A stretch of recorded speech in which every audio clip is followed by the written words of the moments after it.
साइब कल्लगा वैनम्मी फम्ब चल्लगा हिप्प चल्ली मसिनी मलेयसना मणिपुर तौखिबा समबु समनरुरबा नक्सिनरुरबदा खुदोंग चाबा Lemna मंगहंदबा अंग्रेज जातिनी अदुगा चारोनबगी निंगाइना थबक अदु खंगथु थुजलहनखि मणिपुरदा पलासिगी लान मतुंगदा भारत ललोनब लाखिबा अंग्रेज सिंह अचौब शक्ति ओरखे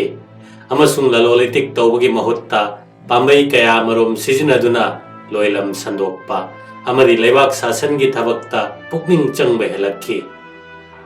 अंग्रेज सिंह की असिगुंब लोयलम संदोकपगी पांबई सिंह असिबो मैतई सिंहना समना पेरेंगे लमलौ हाइना खंगने लमलौ असिगी अहानब खोंगथांगदी खोंगदाफम लौबा मसीगिदमक मखोइना खोंगदागे खल्लिबा लेबाक अदुगी निंगथौदा खुदोन पोट अथेन पोट कतुना मखोइगी फैक्टरी गे लोइनना लानबन मचा अमा सानबा लम नीगनी लम अदुगी ममल लौबिगनो खजना सु कोकपियो हाइगनी असुमना खोंगदाफम फंगलबा मतुंगदा ललोलितिकता कानबा खुदोंग चाबा लौबता नतना लानमी पैसिंदुना मपांगल कनखतहनगनी असुमना फंब चल्लब मतुंगदा लेबाक अदुगी अभिभावक सादुना लेंगाक शासन खुद थिंजनगनी निंगथौ सगैदुना सोंथरक्लबा निंगथौ मचासिंगना फंबान लान तौनबदा मखोइगी मतेंग निरक्पा अमगी मतेंग पांगदुना अतैबु नमथगनी मखोइना मतेंग पांगदुना फंबानदा फमल्लिबा अदुना करिगुंबा मखोइना पामदबा यानिंगदबा तौरबदि अफबा लेंगाककी मिंगदा लेबाक अदु मखोइना लौसिनगनी असुमना हिप्प चनखिबनी मुगल निंगथौरेन जहांगीर की फरमान अमना सूरत्ता ख्रिस्ताब्द 1992 फैक्ट्री लिंखतखिबा अंग्रेज ललोनबा कांगबो ब्रिटिश ईस्ट इंडिया कंपनी ना रॉबर्ट क्लाइव की मतमदा लेंगाक शासन की थबक पाइखतपा अनौब लम लौसिनबा होरक्की ख्रिस्त की शताब्दी 19 होरकपदा कंपनी असी गवर्नर जनरल लॉर्ड वेलेस्ली ना सब्सिडियरी अलायंस पार्ट हुदोक्तुना मराठा महिसूर निजाम न सिंबा ब्रिटिश की मखादा थमखी कंपनी की लेबाक चौथोखनखी 19 सुब शताब्दी की मया योरकपदा गवर्नर जनरल लॉर्ड डालौसी न हुदोक्पा अफब शासन अमरी डॉक्ट्रिन ऑफ लाइफ सेवनिटी ना भारत की लेमहोब लम अयाम्बा कंपनी की लेबाक ओइखी ख्रिस्ताब्द 1953 के सिपाही लालहोगी तुंगदा कंपनी मुथले कंपनी की लम पुंबा सरकार की ओइरे असुमना भारत की लम पुंबा लौसिनबदा सिजिनखिबा पांबई अदो मणिपुर लौसिनबदा सिजिनखि पेरेंगी लम लौदे मणिपुर गा अंग्रेज कंपनी गा अहान बोइना ख्रिस्ताब्द 1963 दा सिंथंग खोमा महाराज ना हरिदास कोसाइबो चतग्राम ताना थादुना कंपनी की थौ पुबा हेनरी भरलिस साहेब का मरुप ओइनसे अमन अमगी मतेंग पांगनसे अवागा लान तौबदा मतेंग खरा पिबियो हाइना संदेह तौनरुबदा फैक्टरी अमसुंग लानबन साननबा लम लेमना पियो लानमी की अचंब खरोस पुथो ओ हाइरखिबा दुनी अदुबो संदेह असिदी चनखिद्रे चिंथंग खोमा महाराज ना तेखाव निंथौ राजेश्वर की मतेंगना ख्रिस्ताब्द 1963 अवा सिंबो माइथिबा पीखी चनखिद्रबा संदेह असिगी मतुंग चही हुंफु रोमदे अंग्रेज कंपनी गा मणिपुर गा मरी लेनखिद्रे मथंगदा चारोनबगी निंगाइना चही 3 खुंताक्लबी मणिपुर बो पृथ्वी की लैमाइदगी ममिंग मुथलगे होनरिबा यकनबा अवागी मखुत्तगी कनगे हाइनो वासक्लबा मणिपुर लेब ngamdaduna mayang lebak ta chenkraba marebak ningba manipuri macha singna ibungsi gambir sing narsinga machin manau gilu ching makhada manipur levi lingkhat pada kulai na chingbagi mateng thirak pada अंग्रेज कंपनी की मतेंग लौबा ताखी मतेंग अदु लौरुबा नुमित्तगी मखोइना नजर संगदुना फिरंगी लमलौ हौख्रबनी मतेंग असि फंगननबा गंभीर सिंह नरसिंहा अनीना मंगक योंदुना तिलाइन लानफमदा अवागी लानबंदा लांदादुना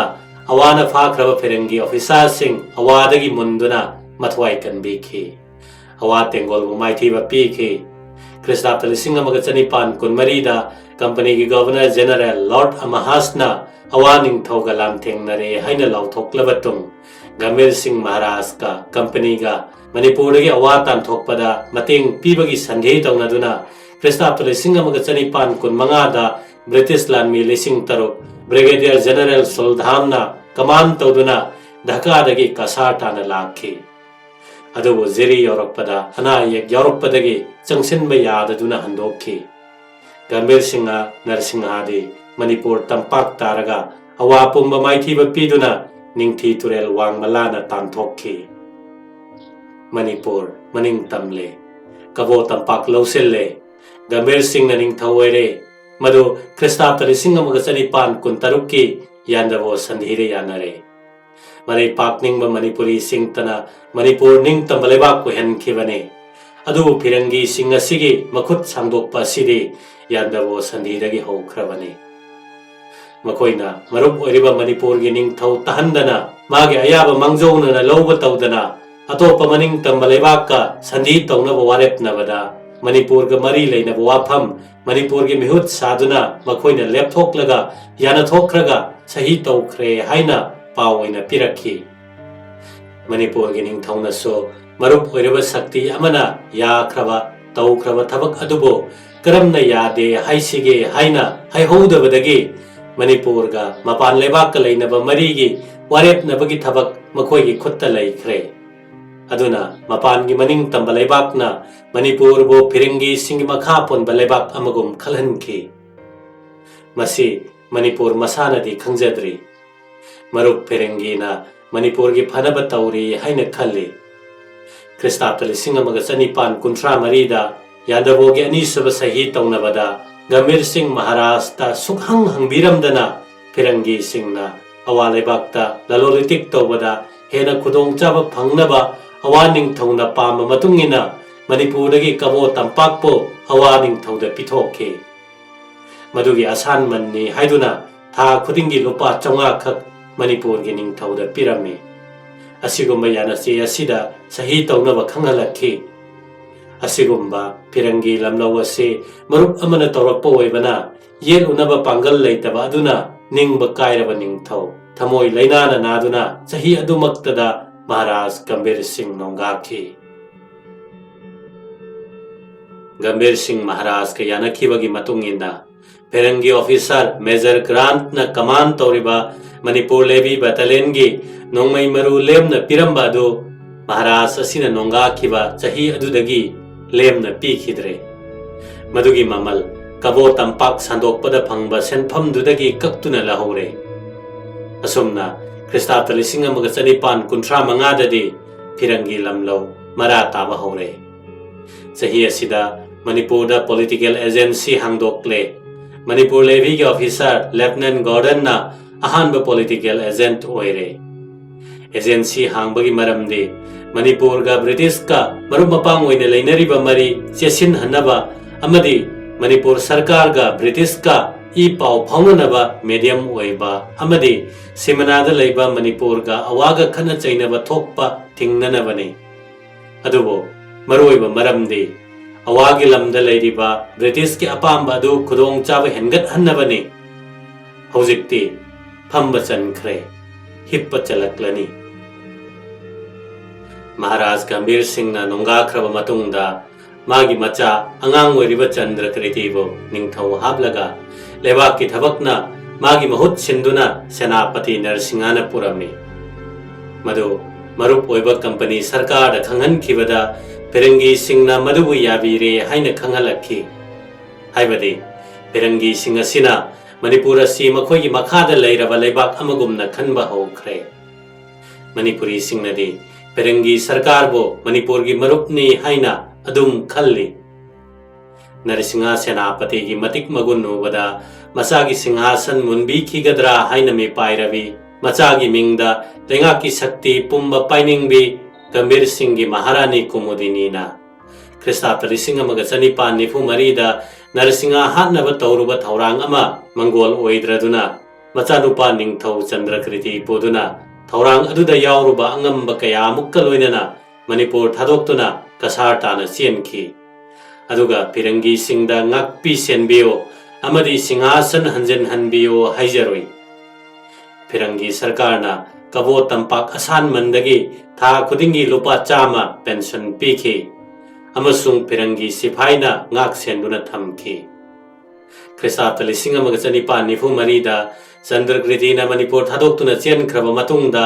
लेबाकना पांबा मतुंगिना नरसिंहाना निंगथौवैबदा मागी मगुन मुन्ना खंगलबा फिरंगी सिंगना अयेतपा अमत्ता पिरक्ते महारानी कुमुदिनी की वा लौदे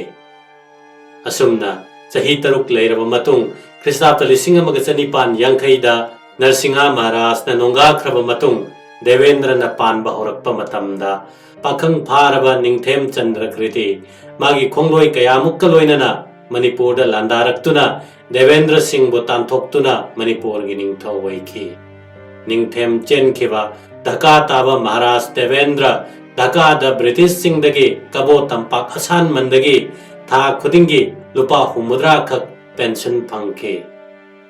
देवेंद्र चेनखिबना धक्का द लेख्रबतुंग चंद्रकृति न मणिपुर पानबा मतमदा फिरंगी लमलौ हिप्प चनख्रे नरसिंहा महाराज न पालिंगेदे लेरंबा मणिपुर के लेंगाक शासन की लमदा निंग तमलंबदु लोइख्रे फिरंगी लमलौदा लेबाक शासन द फावबा फोंगना खुद थिंगजलक्ले फिरंगी सरकार न यादबा हाउ कंगलुप अमदा खुलाई पी हैबगी वाथोक्ता चंद्रकृति महाराज पुसैदुना वारखे अमदी मान निंगथौवैदुना पालिबसे ब्रिटिश सरकार न याबीबगी मखा पोली हाइना धमका तौरखी मसीगी तुंगदा चंद्रकृति महाराजना हाइब इनब निंगथौ वैखी ब्रिटिश सरकार नसो ख्रिस्ताब्द 1954 माकना मणिपुर की सिंहासन काबदु यारे अमसुंग मागी तुंगदा मचा मसु सिंगबो निंगथौ ओहनगनी हाइबा अचेतप याथंग मंगोंदा खंगहलखी असुमना मरम मोकलब चंद्रकृति महाराजना भारत की सिपाही लालहौगी लुचिंगबा सना चही अहोम इबुंगसी नरेंद्रजित पो फादुना ब्रिटिश सरकार पीबगिदमक मना ओइना ब्रिटिश सरकारना थांगमा ड्रेस अमा अमसुंग बेल्ट अमा पीखी अदुगा मणिपुर पॉलिटिकल एजेंट थंबसे मणिपुर प्रजाना पामनरे हाइना लौखी अमसुंग मागी थौजालना फिरंगी लमलौ मरा ताखी मणिपुर की चिंग अमसुंग तमगी प्रजा सिंह मरी लापथोकनबा होरखी ख्रिस्ताब्द 1964 मणिपुर की पॉलिटिकल एजेंट असम की चीफ कमिश्नर की मखाद थमखी चही असिदा एजेंट ब्राउन सिंधुना चंद्रकृति महाराज का गवर्नर जनरल का सिलचर उनखी मसिबो मणिपुर जिला दरबार हाइना खंगनै political agency लैतारबतुंग ख्रिस्ताब्द 1953 ख्रिस्ताब्द 1953 फावबा political agent Oramba सार जेम्स जॉनस्टोन की मतमददी फिरंगी लमलौ मतोन लोम लक्ले महक मणिपुर की महाराज चंद्रकृति की चानब मरुपने लेंगाक शासन की थबक्ता निंगथेमना मागी पौताक यामना लौरम्मी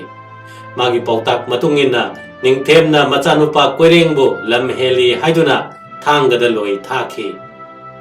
हौजिक ब्रिटिशना मणिपुर योसिनगतबता मंगाइरे मधुमक ख्रिस्ताब्द 1953 निंगथेम पिसकना नोंगाख्रबतुंग इकुई कुइदना चारोनबगी निंगाइदा थोखनखी मणिपुर नदी ब्रिटिश सिंह मखोई की चानरब मरुपनी हाइना खल्ली मणिपुर मनिंग तंबा लेबाकनी निंगली ब्रिटिश सिंह नसो मचिन नदी अदुमना हाई अदुगा तौथोरकपा थबक नदी मणिपुर मखोइना लोई चलबा लेबाक अमगोमना उतली मरम मदुना मनिंग तमना हिंगनिंगलिबा मणिपुरी मचा Koireng थंगाल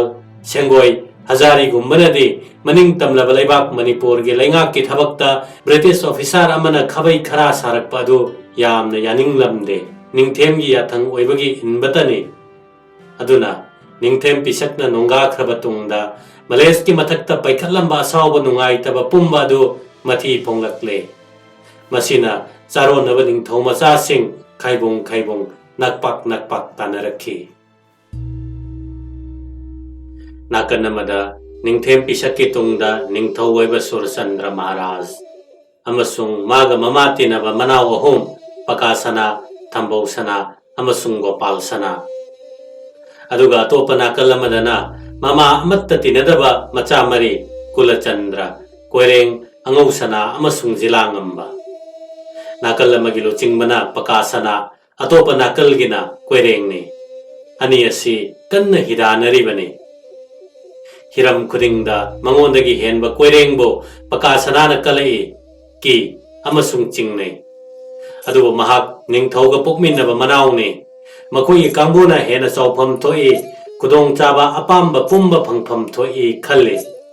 amadi mayambung ningthaubudi mapabung ningthem pisakta tawbagumna british singna ngakpi senbiri amasung magi yeknaba pumba pirangi singna maithiba pigani haina khalli ningthem surchandrana so adumna khalli aduna mapabung sana haktakta lebaki sasanda agentna khabai khara sarakpa thinge haina khande aduga ningthau surchandrana so mama tinaba manaw singi michang changi haina mama tinadaba manaw singna khalle amasung mayambung ningthauna mama tinaba manaw singi wa lauduna makoibu ningthau sembagi maral piduna awaphamda tagadra haina nungsa thi chingnei magi gadi ase british sarkar na ngak senduna thambiri haina khalliba surchandra maharaj thi mababung maharaj ka agent johnston ga naknaba mari leinaba adugumna agent gremut ka naknade koireng senapati na gremut ka hena naknaba mari lei johnston amasung gremut anigi thosel sukhenai british sarkar de hojik makhoi interest sokpa nattaba thabakta khoijangde pumnamak kasigi mathakta ningthau ama oina manaw pumnamakpo pokminnadaba thidana michang mikhai naidana chap manana luna tauba loinaba ngamdaba asi magi asonba amani mayambung ojarabaso koirenga pakasanaga panghanhanaba natte adubo koirengna hiram khudingmakta mangodagi henba amadi prajana yaba adu ubada pakasanagi kalakpagi ngamkhai leramde paliba ningthaugi hek pokminnaba manawni haina muktuna koirengbu mana singnarame amadi tawpham thoktaba kaya marum tawrame ningthem surchandra madu khamjinbagi mahutta khangsinnaramde maram maduna pokminadaba charonnaba kanglupki chingnabagi macha koiraktuna ungkhatnarakliba maigi ching pokhainaba maram oikhe matam masida prithibigi honglakliba rajnitigi phibam ase manipurgi sasan pairaba singna khangdabara thausadabara natraga charonnabagi ningaina lakhatkiduna maduda pukning thingzilluba ngamdabara amadi oigani manipurdi sahi humputarukki mamangda firangi company sarkar na haikiba manipurdi firangi sarkar gi mitra rajani haibado kanna thajari adubu firangi officer singi wakhaldi yamna hongle hojik bharat company gi sasan leitre british sarkar gi sasan ne loilam sandokpana makhoi gi apamane Krista Lising amaga chanipan marifu mangada ahum suba Anglo Burmese lan gi matungda awale pak pumba British na joy tawkrabada British samrajya numit taba leitre joy oiraba firangi officer sing makhau pongle ngakchau thekle makhoi gi loilam na ikoi silaba khujin mamai muktang pakpa manipur na maning tamna leiba si makhoi gi mamit nabane aduna ngarak pinanga lumbagom laknaba lumduna tanja yengduna leikrabane charonnabagi ningaina tanja do Krista Lising amaga chanipan maribudragi September da pikhe maduda sambanna hawai maton adum chakre pirangi lamlo mapung phakre Krista Lising amaga chanipan maribudra changakpada manipurgi maruiba tanpham ama yaurakle sahi asida sanakhya sanahal sengoi sana sahi tarani pan changle pakhang macha oirakle aduga angang oiringaidagi homin kaminarakpi sanamiнаrakpi turel wangmagi guru mayom ningol asangbe sangbanabi so sahi tara manga mapung tara taruk changle mapung marai pharakle thagi thabo milakle khanghaudana nongma ayukama mathanata sagyeng mingsel amada masagi mamai maithong adu urubada mathanta ngakchaki haijaki mathanata haisibo asuk yamna phajabrane phajai mahak mata ama oina rasi leina phajarabi leisabi macha ama oiramle mahak mathanta khanba nate mama mapa mabung mopwa mache manem kairoi lekai gi mi pumbana hainaribi singthanaribi ama oirabani kairoi lekai da nate yumlon kaironaba kun lekai lana mabu phajabi amani haina uruba mi pumbana hainabi lawai imphal tuna sonaribi singthanaribi ama oirabani thoidokna sanahalgi mitadi mana khwaidagi hena phajarabini yamlaba sanglaba amuba samlangna mathoi kahalabi maithongda tuminna leitana maron lonbi misnana auba khudingda aibu uraga kari khanbage haina hanglibi thik tha phanna tonganana chaudam sangdam phajabi ihul tamlaklibi sangbanabi naha hal khaidana uruba pumba thamoi irang hohalli sangbanabi masak matau phajaba hengalakpaga loinana masagi wakhal pukning so mong matau masak honglakli karinano haibada masamakti khangba ngamjade angang oiringaida haujiktagi chahi ani gi mamang phawbada amukta khalamda wakhan kaya mabukningda phawrakhi khangningba kaya hengalakhi icham chamna loina jarakpa sanakya lauthop laukoi leiramdaba adu mangkiduna hangoirap tauna ikaiba horakhi hanagi mabu uraga harauba adudi hantharamde hengalakhi mabuktasu hana khalamdaba jat jat khanba horakhi mabu yengduna leiba yengningbasu hengalakhi adubo michina yengba natana hanagumna pungyan chana leptuna mamit michana na yengbadi ngamlaktre huran mit yengna sinakhre mahusagum icham chamna thauna phana mai onsinduna sanakhyada hainingba wa hekta haibadu ngamlaktre layeng khuji pharakle sanakhyana karigumba wa ama hairaklabasu mamai lukthaduna natraga nakanda leithoktuna tai pungyan chana lepangamde paukhum piba tarabasu machak chona sengphattana mamai di onsilaktana khumme karigumba sanakhyana magi manak yamna nakna leplarabadi swai pakhali karigumba sanakhyana khutna makutta masada thenglaklabadi electric shock kumna jing lawi masa pumba matu chungi karamba rahasyano asumna mi yataiga manadaba sanakyabu uraga pokliba angakpa si karino sanakyagi masada leiribasi kari oirigadage haina sangmanabi yamna hekta khangningki sanakya sengoi sanaso adu mangai masada ahongba khara thengnarakli makhol olakli hangoi malakpaga loinana koinau horakle mapangal kanba hengalakle sangbanabiga maga leinaba mariso mawong khara honglakli hanagi angang oiringai gi sanaminaba loinana leiminnaba icham chamba nungaiba adu nattaba hakchinba hena lusinba mariyama magi thamoida phaurakhi sangbanabi uraga nungaiba magi manak nakna leiningbadi hengalakli adubu mangonda hainingba haiba ngambagi thaunadi hantharakpagum tawi sangbanabi gi manak naklubada masada inil lama phaurai swai lawbagum tawi madu hanadi tawramde karigino sangbanabi gi masa pumba paiduna namduna kari karamba ahongba leibage yengninge adubu sangbanabi gi makhut pairuba manak naksalubada jing lawa ama phaurakpana yochabi gi manaba pol na handoknabagum sanakya sengoi sana thak handoi thauna pumba hanthakhi masi hana tawramde sangbanabi di kamdoba ningsinglakhi chahi ahumgi mamang mera thane imphal turel gi ising taru khwangtap nana chele thumbu thong khuning tek tage singjamai thong yoba turel gi chel chumdring chumna chele thelabada khwang yowi ayamba maphamda lep thomi iroiba iruppa sanba tanaba isingda amang kairoi sanaba yamna nungaiba matamni pakhang macha leisabi macha singi nungai jabi matamni sanakya school lakpagi hiden taphamda inkhalakliba nupa macha khara Bhum thugai bi sanari. Sanakya ya school lakpagi hiden tafam. Torban yang bi thaktagi turen gi ichel yoba phawba taru tarui. Amot akai leite. Sanakya gi manai singna numit khudingi wai sitoi. Angamba lairaida thak thak turel gi isinga tainafam phawba semi.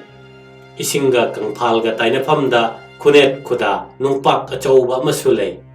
Sorok yang bidagi torban phawba asangba tingthau hawi. Chang chap manana kakpagum taru tarui. Torban adu lampak macha amani. Lampak aduda ayuk amadi numidang waramda nupa macha nupi macha singgi sanaphamni. Nupi macha singdi maruaina nungthil numidang wairamda sanai.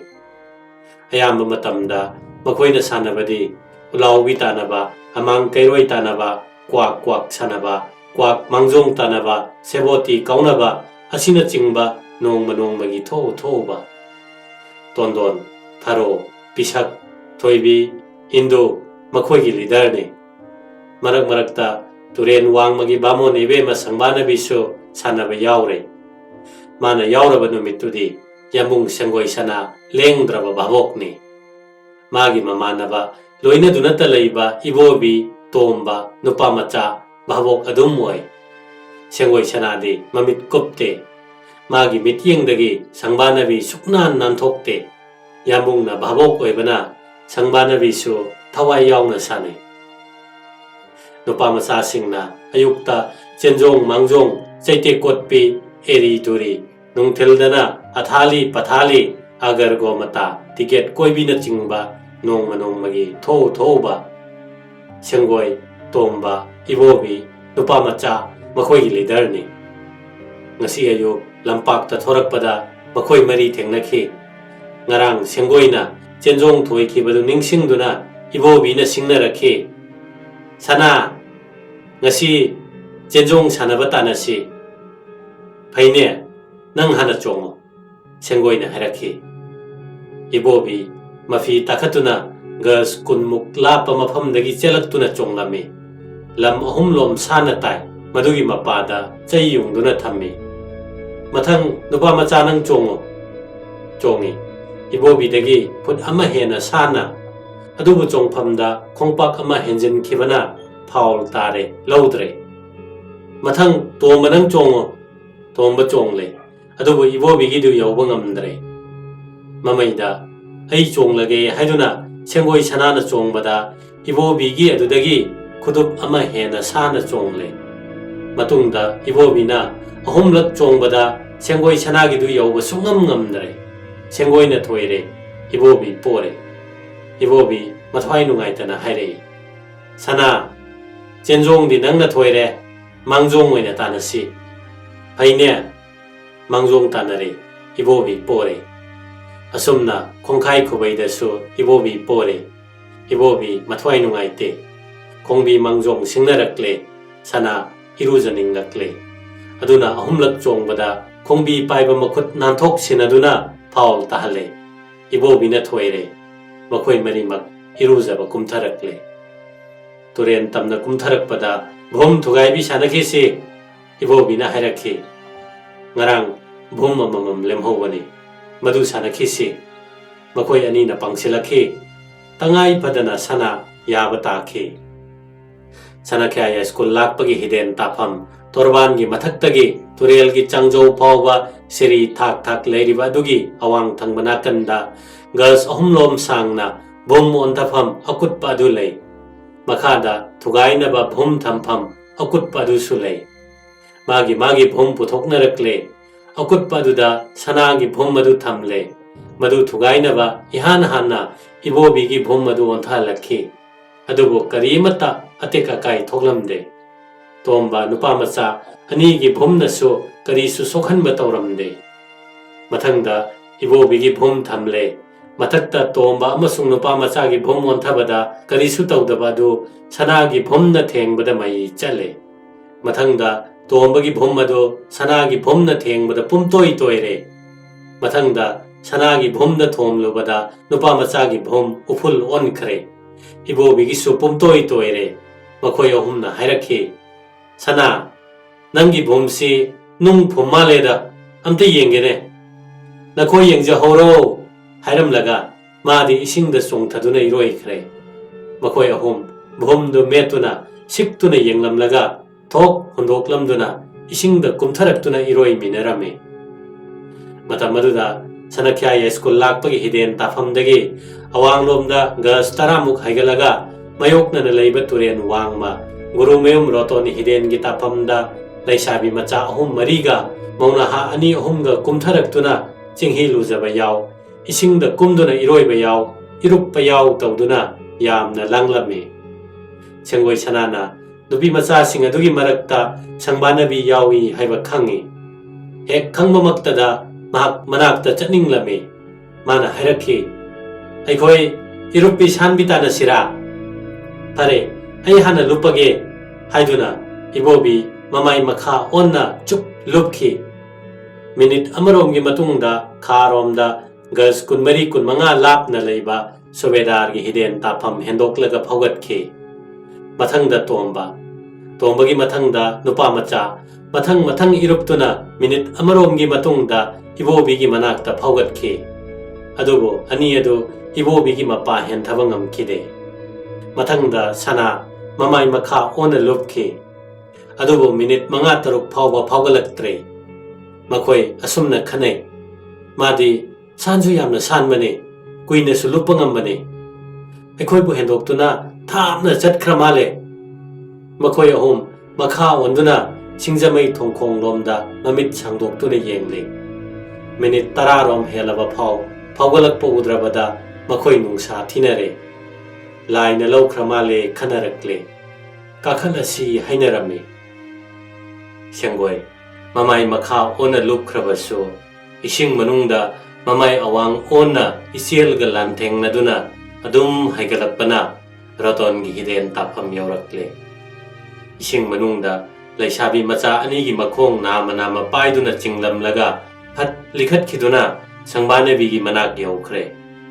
Laisabi macha ani do khangduna ipa pakhale oima haina lauduna ising manungdagi akibaga loinana kangphalomda chengkhale.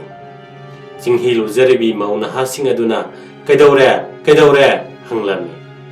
Laina khong paiduna chinglamle haiduna torbanda kakhanarame. Marang tongnarame. Tanja aduda sanana sangbanabi gi mamang maktada ising manungdagi phuk phawgalaklame. Sangbanabi khangprek khangduna pakhatpaga loinana laurakhi. Hoima aduga tutharaklame. Sanana mabu konsilame. Sauman khraduna jaige torokpada yambung oirambaduna makha krak chiktuna tuminna leiki. Kudakta sanana haiki. Sangbanabi chinghilu zaminarusi.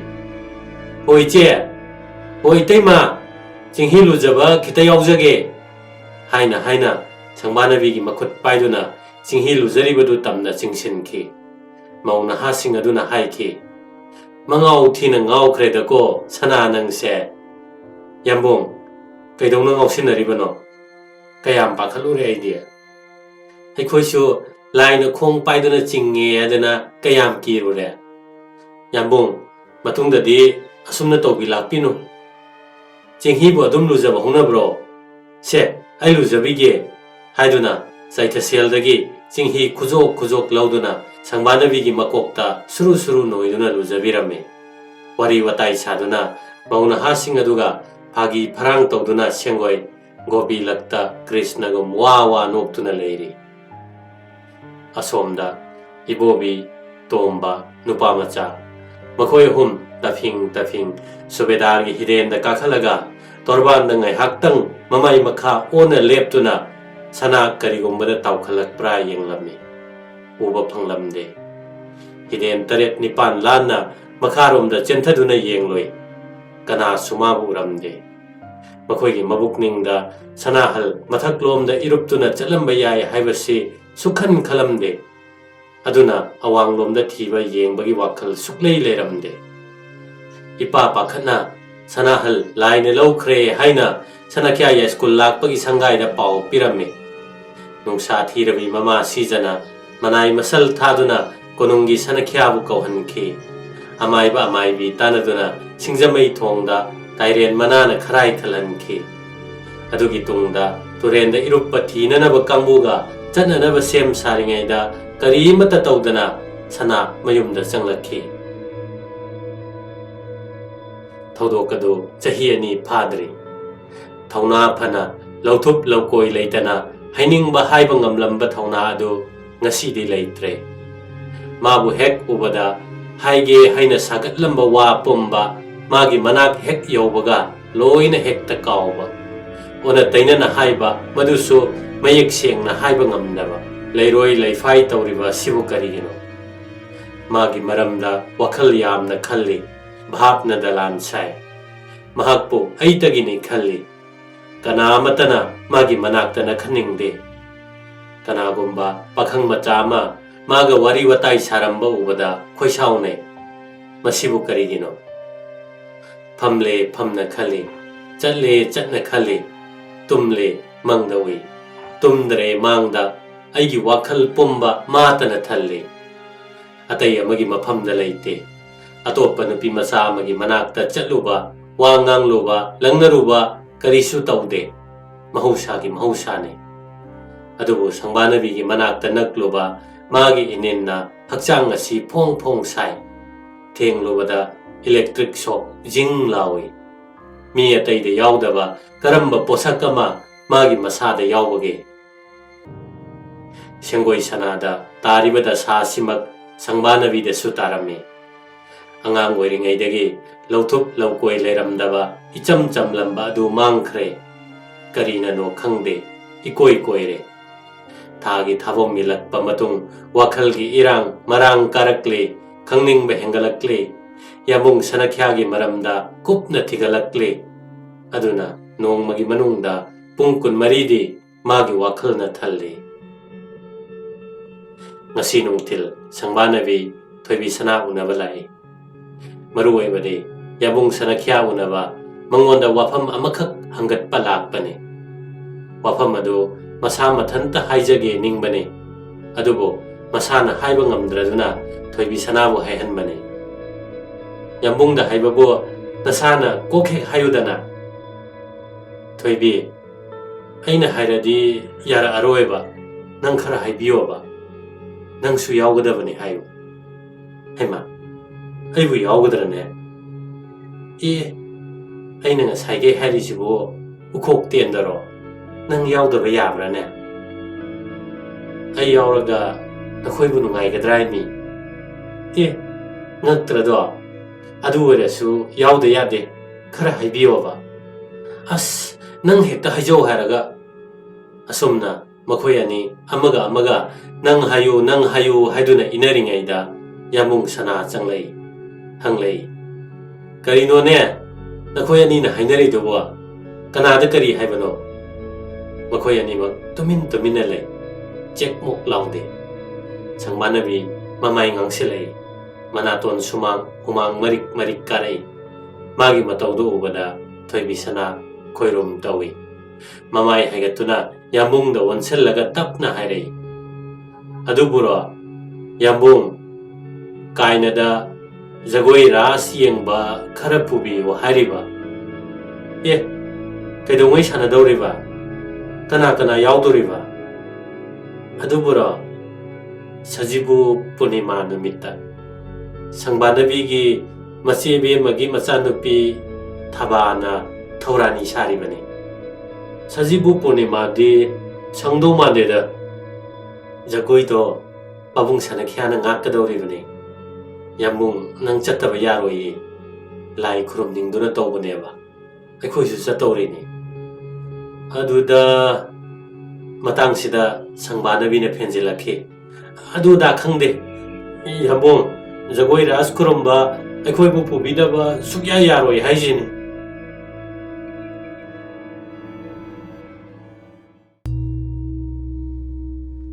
Manipur sana leibakna maning tamlingai. Maning tamba maidingu singna palingai matamda. Manipurdagi mapanda thadokpa mapangi mina yamna pamna leinaba lalon potti. Sanlaba iroi amasung sagolni. Mayang lalon ba kambu sahi kudingi Manipurda laktuna samuk yamna leiduna Manipur mapanda puthokhi Miraibak machala lon basing ado sana kaithelgi nongchupta leiba ahangba mafamda makoigi yarek pham moiduna ahing lei asumna numit kayani muk phaidana leiraga apamba masing suna samuk sing leiraga tongjai marinda pukhi Miraibak machala lon basing British India Sarkar gi saktak che amamam loinaduna Manipur chatpagi yathang che amamam pai Manipur da changbagi yathang che ado Chandrapur da Manipur gi thana na chummi yare haina sil namgani sil namdaba che di chanaba yaroi saktak che yathang che yaudaba sing Manipur da phaduna dandi tawba yai asumna Miraipak machala lon basing ahing yarek laba sing magi chana thaknaba thong thaktuna sem saringaida makhoi marakta yaurakpa masak lotpa phiringi amana mathanta launa wari sabagum haire count lalina hairakpadi samok afaba leige hairabadi Manipur da chalo adubo ai hak mafam asida numit mangani sure kadai samok afaba ama phawa phangdri Manipur Maharaj ki Miraibak machala lon basing yeng sinnaba ngam basingna makhoi bu yeng sinnaba hek lakpa matamda mahakna wahi sing asi haiduna hek lawi kanana su thawaina tade adum chatkhi mangani suba numit adudadi hazari na thadorakpa ka macha aduna taraduna kononggi angam basing aduna chatkraba matungda lawi ba Miraipak machala lon badugi nakta changsilaktuna lolapna hairoi nahak count lalira phara basamok hazari gite yamna lei adong hazari khangbibra khangi mahak aigi marupne ai maga muktang unajage magi samok yamna lei haiba natra aibu manakta muktang pubiyo mahakna adombo ma unaramdana chatkino hai samoksu magi yamna lei adubu hojik maga unaba phangloi karigi mahak hojik mafam asida leite kadai da chatkhiba awang hau ngawi haiduna laksin ba chatki kaidongwai halakani chayola ma phare ngasi nong manini sida yoraklani sana thonga chawbada thunglani oh mahak hek lakpaga aibu manakta pubiyo hoi ai nangbu lawbu lakke haramlaga hazari gi manai hankre mathang numit ki nongthil numit chaitharakpa matamda kangla gi nongchup thongda mi mayam marang tongnarakpa talina ukhi takhi jai dhani laurakpa jai Manipureshwar Maharaj ki jai yai phare laisraba hazari na yai phare sana hal Sengoi sana na yai phare jai Manipureshwar Maharaj ki jai safilan phi selaba oi thangbana kanda thangsang yan namda chungoi thada rambai thanna hablaba tendong yan sagol tongba ni na mang tharaduna nongmei lengthong nana paiba lanmi kunkhak khongthang manana chatli madugi tungda makut tungbunaraba lanpha taramanga punna thaurina pullaga lanmi ahumna thauri gi machin paiduna chingduna chatli makhoi gi tungda ta paiba lanmi yangkhai chungoi paiba lanmi yangkhai pareng lengduna jai dhani lauduna chatli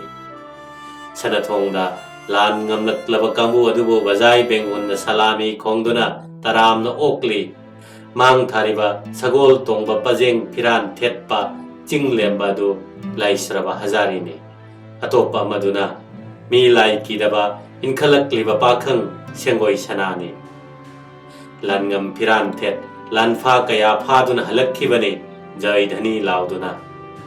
sana Sengoi sanagi de ahan balan phamni sana konung sana thongda bengunna salami ok changki sana konungda lali mamit magna ukhi kaithendagi Namit adugi sandhya matungda Hazarina akamacha adu tharaktuna Lali bu laure. Pot yom maleng thong na duna Lali Hazari manak yaurakhi. Hazari da salami taurami. Salami okna Hazari na hairakhi. Jangbirao Count Lali. Kayani sure Imphalda. Chayola mapare. Ngai bada waram lani. Aihak lebak ki thabak chattaba yada duna chalubani. Aduna matam chana unaba ngamkhidabani. Kudong chadaba leite ko. Hojik phawbadi leitri sa. Thabakti mangol oirabra. Yamnamak mangol oire. Adudi chasi Sanakya senapati unarusi. Asi haiduna akamacha ni na thogal tau Hazari Lali tungtha mangtha senapati ki sangai tana lakhi. Senapati sangai sangba lalup chingbada haiduna unanaba yathang lohhalore. Hojang lansinduna changlaklabada mainga na thalaba sangai mangwanda phamduna leiramba senapati koirengda khurumlaga Hazari na hangalami. Aigya Nanai Farasi Machadu Yorakle Potchu Loinerai Kanalai Kauselo Senapati na Hairaki Laliga Sangai Sangbaga Changai Count Lali Junior Aigya Lali Changsilaktuna Senapati Koirengda Salam Tauna Hairaki. Your Highness Aihak France Tagini Aigi Ming Lali Kawi. Kwaina Aibo Count Lali Junior Haina Kangne. Sri Rangapatan Sultan Tipu gi Golandas Lanmi gi Senapati Count Lali gi Masusu Thangni. Mr. Hazari gi Marupni. Mr. Hazari na Hairamba Matungina Sample Ahum Khak Puzarai Sanamit Yeng Tabiyo. Jangsila O Lali Tangbal da Phamo. Kadai Sample ahum adu yenge. Yes, Your Highness. Hairaga mana purak papot mayo madu hangdoktuna yenghalami. Nong may asangba ni atenba ma. Magazine nong may asangba atenba gi maru khara amasung nong may hidak Lali na mathang ulaki. Your Highness, masidi shotgun ni. Amuk kapada shot amadagi hena kapa yadaba nong may hidak halaga kapa kudong nong may ni. Masina rifle ni. Magazine da shot tara halaga amuk hanmana tararak kapa yay. Masi anoba model ni. Europe tadi hauzik masi ngakta ngaire. Masigi maru ase kudup lising amaga chani lapa target phauba panba ngame. Aten manong may ase revolver ni. Amukta shot taruk hali. Taruk lag kapa yay. Kudup yang kay hena sali. Aten ba suri ama yauriba sina karino. Your Highness, madu bayonet ni. Rifle matonda thelaga haktheng nana lanphamda sizinanabani. Oh, masi sizinabadi kanana tambigani Hazari. Nanai Niranjan Subedarna adum tambigani aigya. Lali Rifle ga revolver ga ani sidagi hena phaba khulai di leiribra. Top nong mai di aphaba leibra. Aikhoina khulai sing asi karamba kanda phangane. Your Highness, khulai mayam amadi thamari gi matungda thungane. British na shasan tawba lam phauduna khulai pusilakpa araiba oide. Makhoina permit pide aduna lona pusilakpa tabane. Chome lale British na awalebak losen krabatung dade Manipura se makhoi lamna pumkoi koisin khredo. Adu moinamak maruga konana rifle chahum khakka revolver tara khaktang di thuna yorakpa pame. Hazari poina khara pina ba nangna sinkho yamna phagani aigya haina senapati khurum lamlaga Hazari na Lali da chatnanaba ingit tawki. Lali hogatuna, Your Highness haramlaga Senapati da salam tawramlaga thokminnakre. Matamduda hojanglomda marang tongnarakhi, laungarakhi. Kanano, pharo, gurung chenarakhi. Ngahak leraga lalup jingba tangkona makut tungbun naha pakhang ama Ibongsi Senapati ki Sengoi sumang da pusilakhi. Tangko sangsilaktuna khurommi, pharakliba naha adu sukhurommi. Kanano sidi tangko Leipan marumda lona leiramba thengnarakpadagi pharakpane. Ibongsi sagol hanjabagi manai ne. Oh, inau pakage manai oire. Nangdi leipal marumda kaidawrureba. Iya, nanai bungo sagol hanjabana mayang lalonba ama nanai hazari ga loinana chatkibadu kadaida chatlibano yengu chowaidana tharakpani aigya. Oh, adugi oire. Adudi atai kana sunate mirai pak macha lalonbado aigi marupni. Aiga unagi haiduna hazari ga loinana aigi sida lakpani. Nabungogi athang oirabadi aigi da kok hek changakpa yadra. Karigi leipal marumda lona leiruri. Aigya nanai khangduduna tawbani nanai bu ngakpiyo. Fare ngasigidi kaisum sangda leiruro. Tangko naha si kaisum sangda thamjilo so mi atai ga unahan ngano. Koireng na khanki mana tawba thabak pumbada mityeng changba Chitragupta churan thabak kaya marum leire. Ipu thangal tanadaba yadre. Ngahak leiraga halakpa tangko da yathang piki. Ipu thangal kauru. Koireng na makha tarakhi. Hazari churan thaba leire. Lalido Nong andringaida Manipur thadok kinaba khara hairo.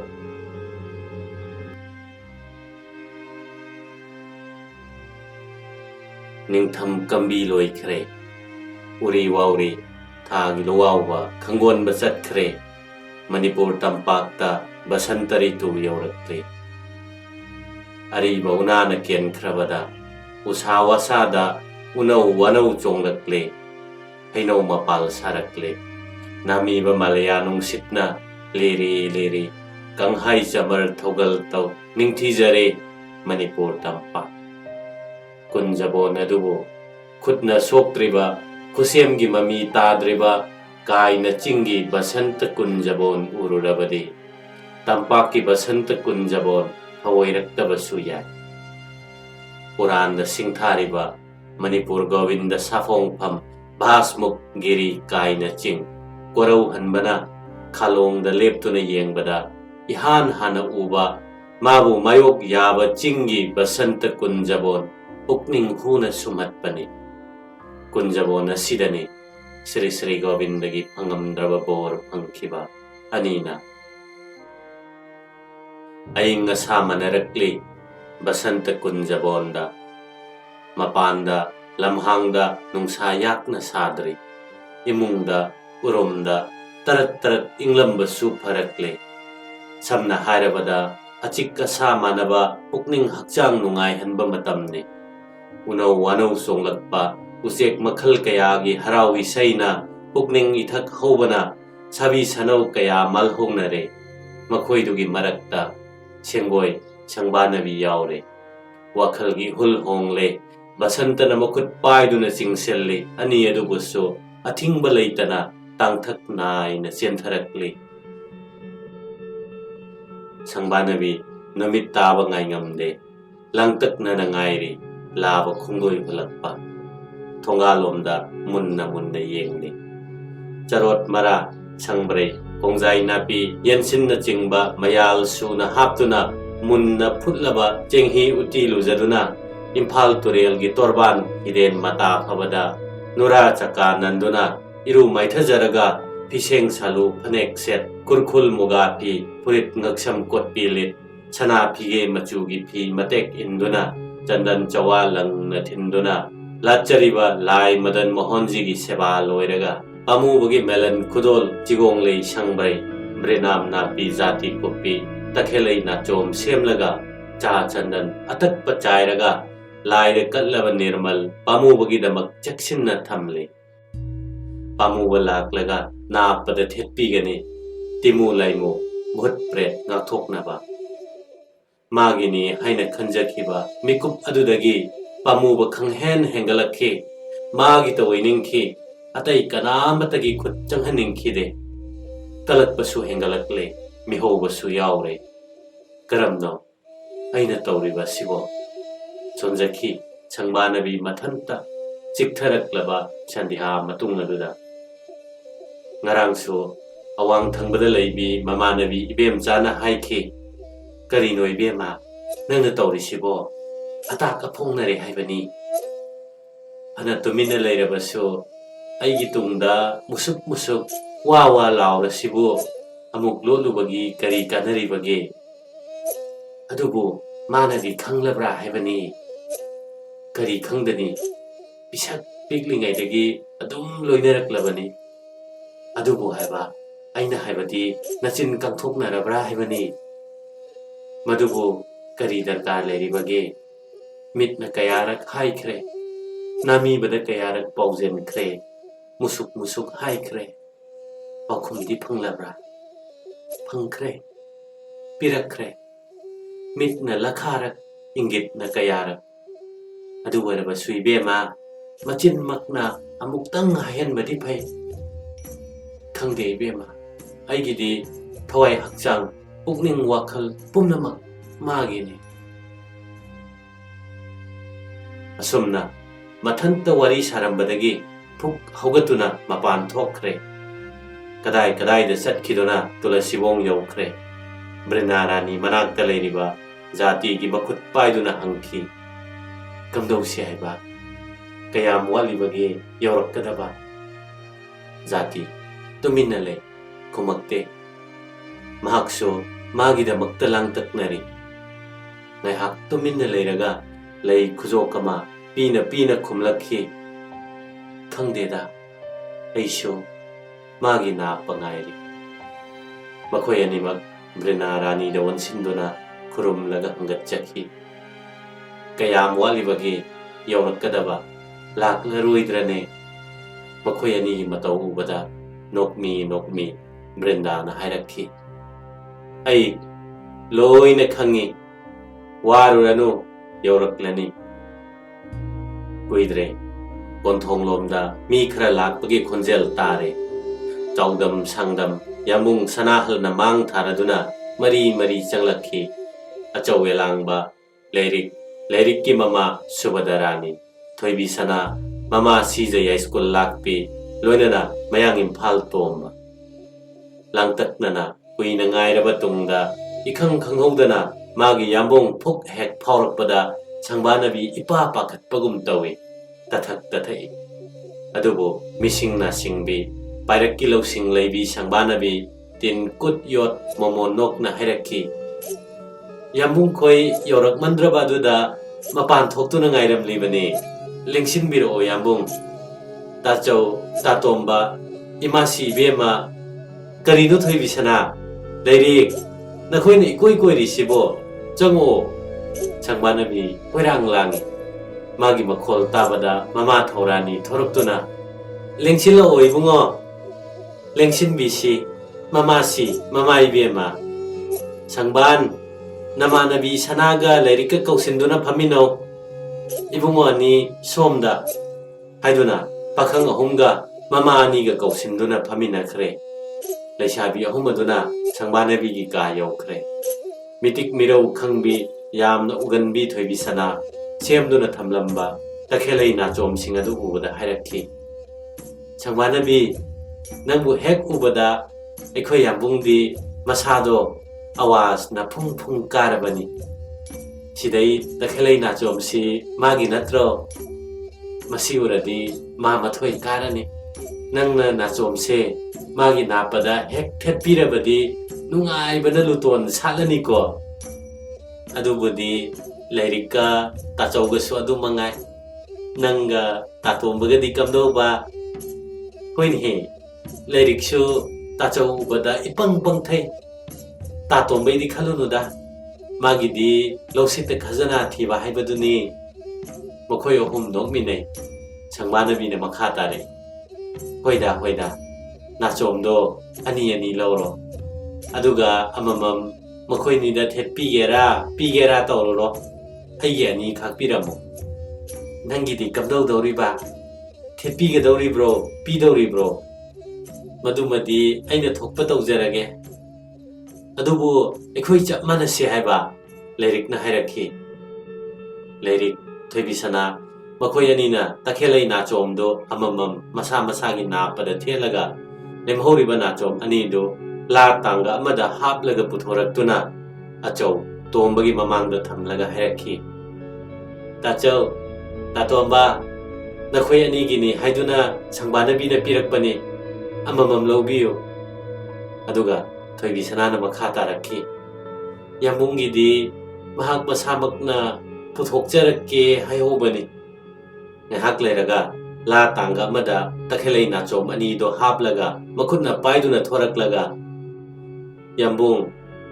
nachom ase aina semjabani amatang yambung da kachage haiduna nachom ama laukhalaga makhutna pige changsalakpa matamda sanahalna hairakhi fareda koyetta phajana thepiramo sangmanabi sanahanda onsinduna pungyan chana leptuna sanahalgi koyet phayetki oithangba nakchi uriksen thetpham maduda nacho madu thelamlaga khongkap ama handoklaga masagi nachomdo lauduna mathanta napada thetke tawrokpa matamda nasai makai sumatluraba sanahalna ngaikho sangbanabi nangi nachomdo ai thetpige haiduna makhuttagi nachomdo lauraga pungyan chana sangbanabi mamangda lepli sangbanabina magi koyetta nachom thetpiba lepa matamdagi hona sumatna phajarabi mabu ubada jingjing lawba amadi phawrabani makhuttagi nachom tage tawi jinghi aphutpa lujabagi nungsiraba samnam amadi takhelai nachom gi leinamna mawak chelhallaba sangbanabi masadagi thorakpa inkhalakpagi inin amana yabung sanakhyagi masada phung karaba haifam khangdaba irang amana masado pumthan thalami madanate sangbanabi swadu mangai masado sibung lawi ipang pangthare masada taru tahen setpa pakcharabi ahanba phijetna lot panai drabi lamhenbi mathot karaklibi chahi taruk mapung taret changlaklibi pomsat nabi thambal malabi singtha naribi sangbanabi na pungba chana mangondo onsindona hek lep labada sanahalgi mabuk ningda mabu jejet konsin ninglame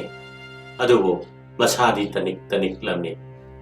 chahi mangagi mamangdadi irai laina mabu konbiramani hojikti madu ngamdre ko masibu karigino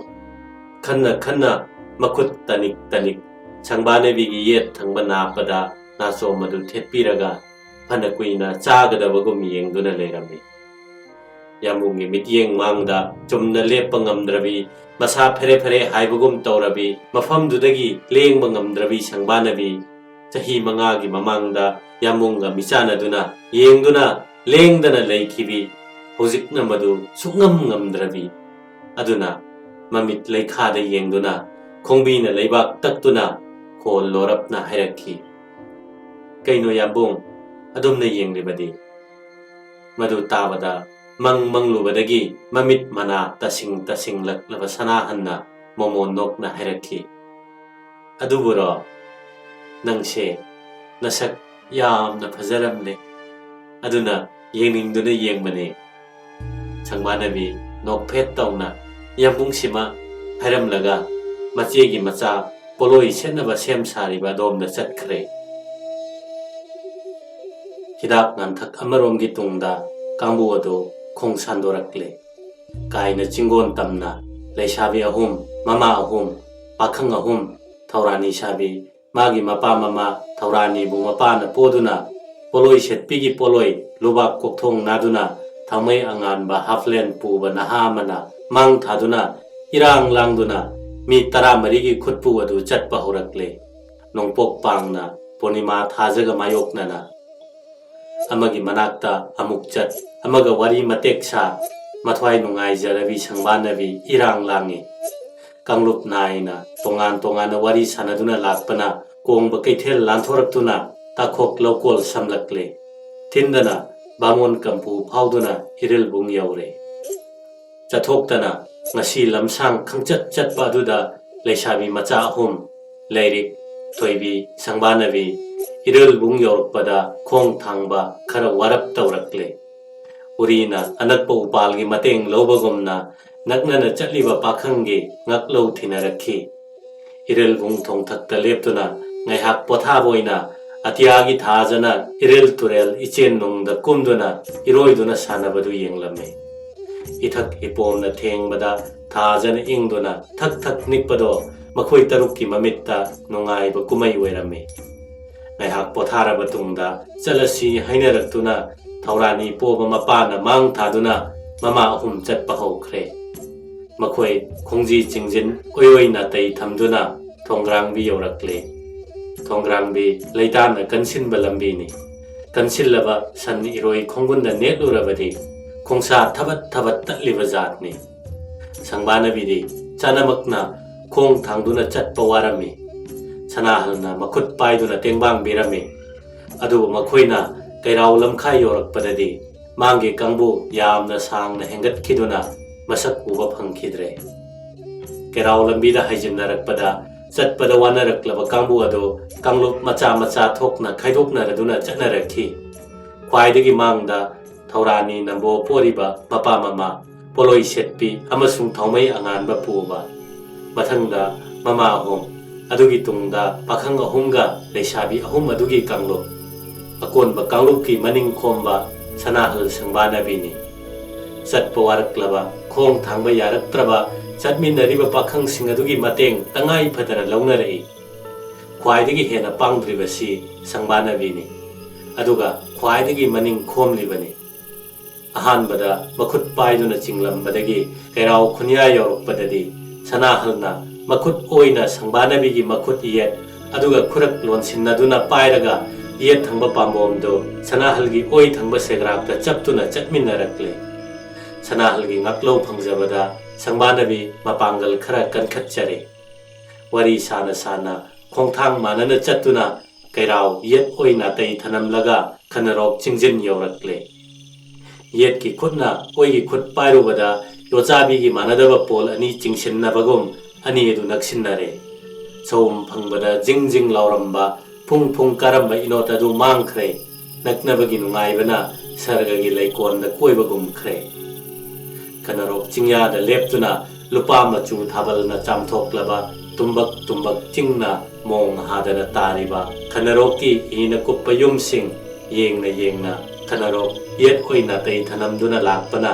sanarok chingjin yorakle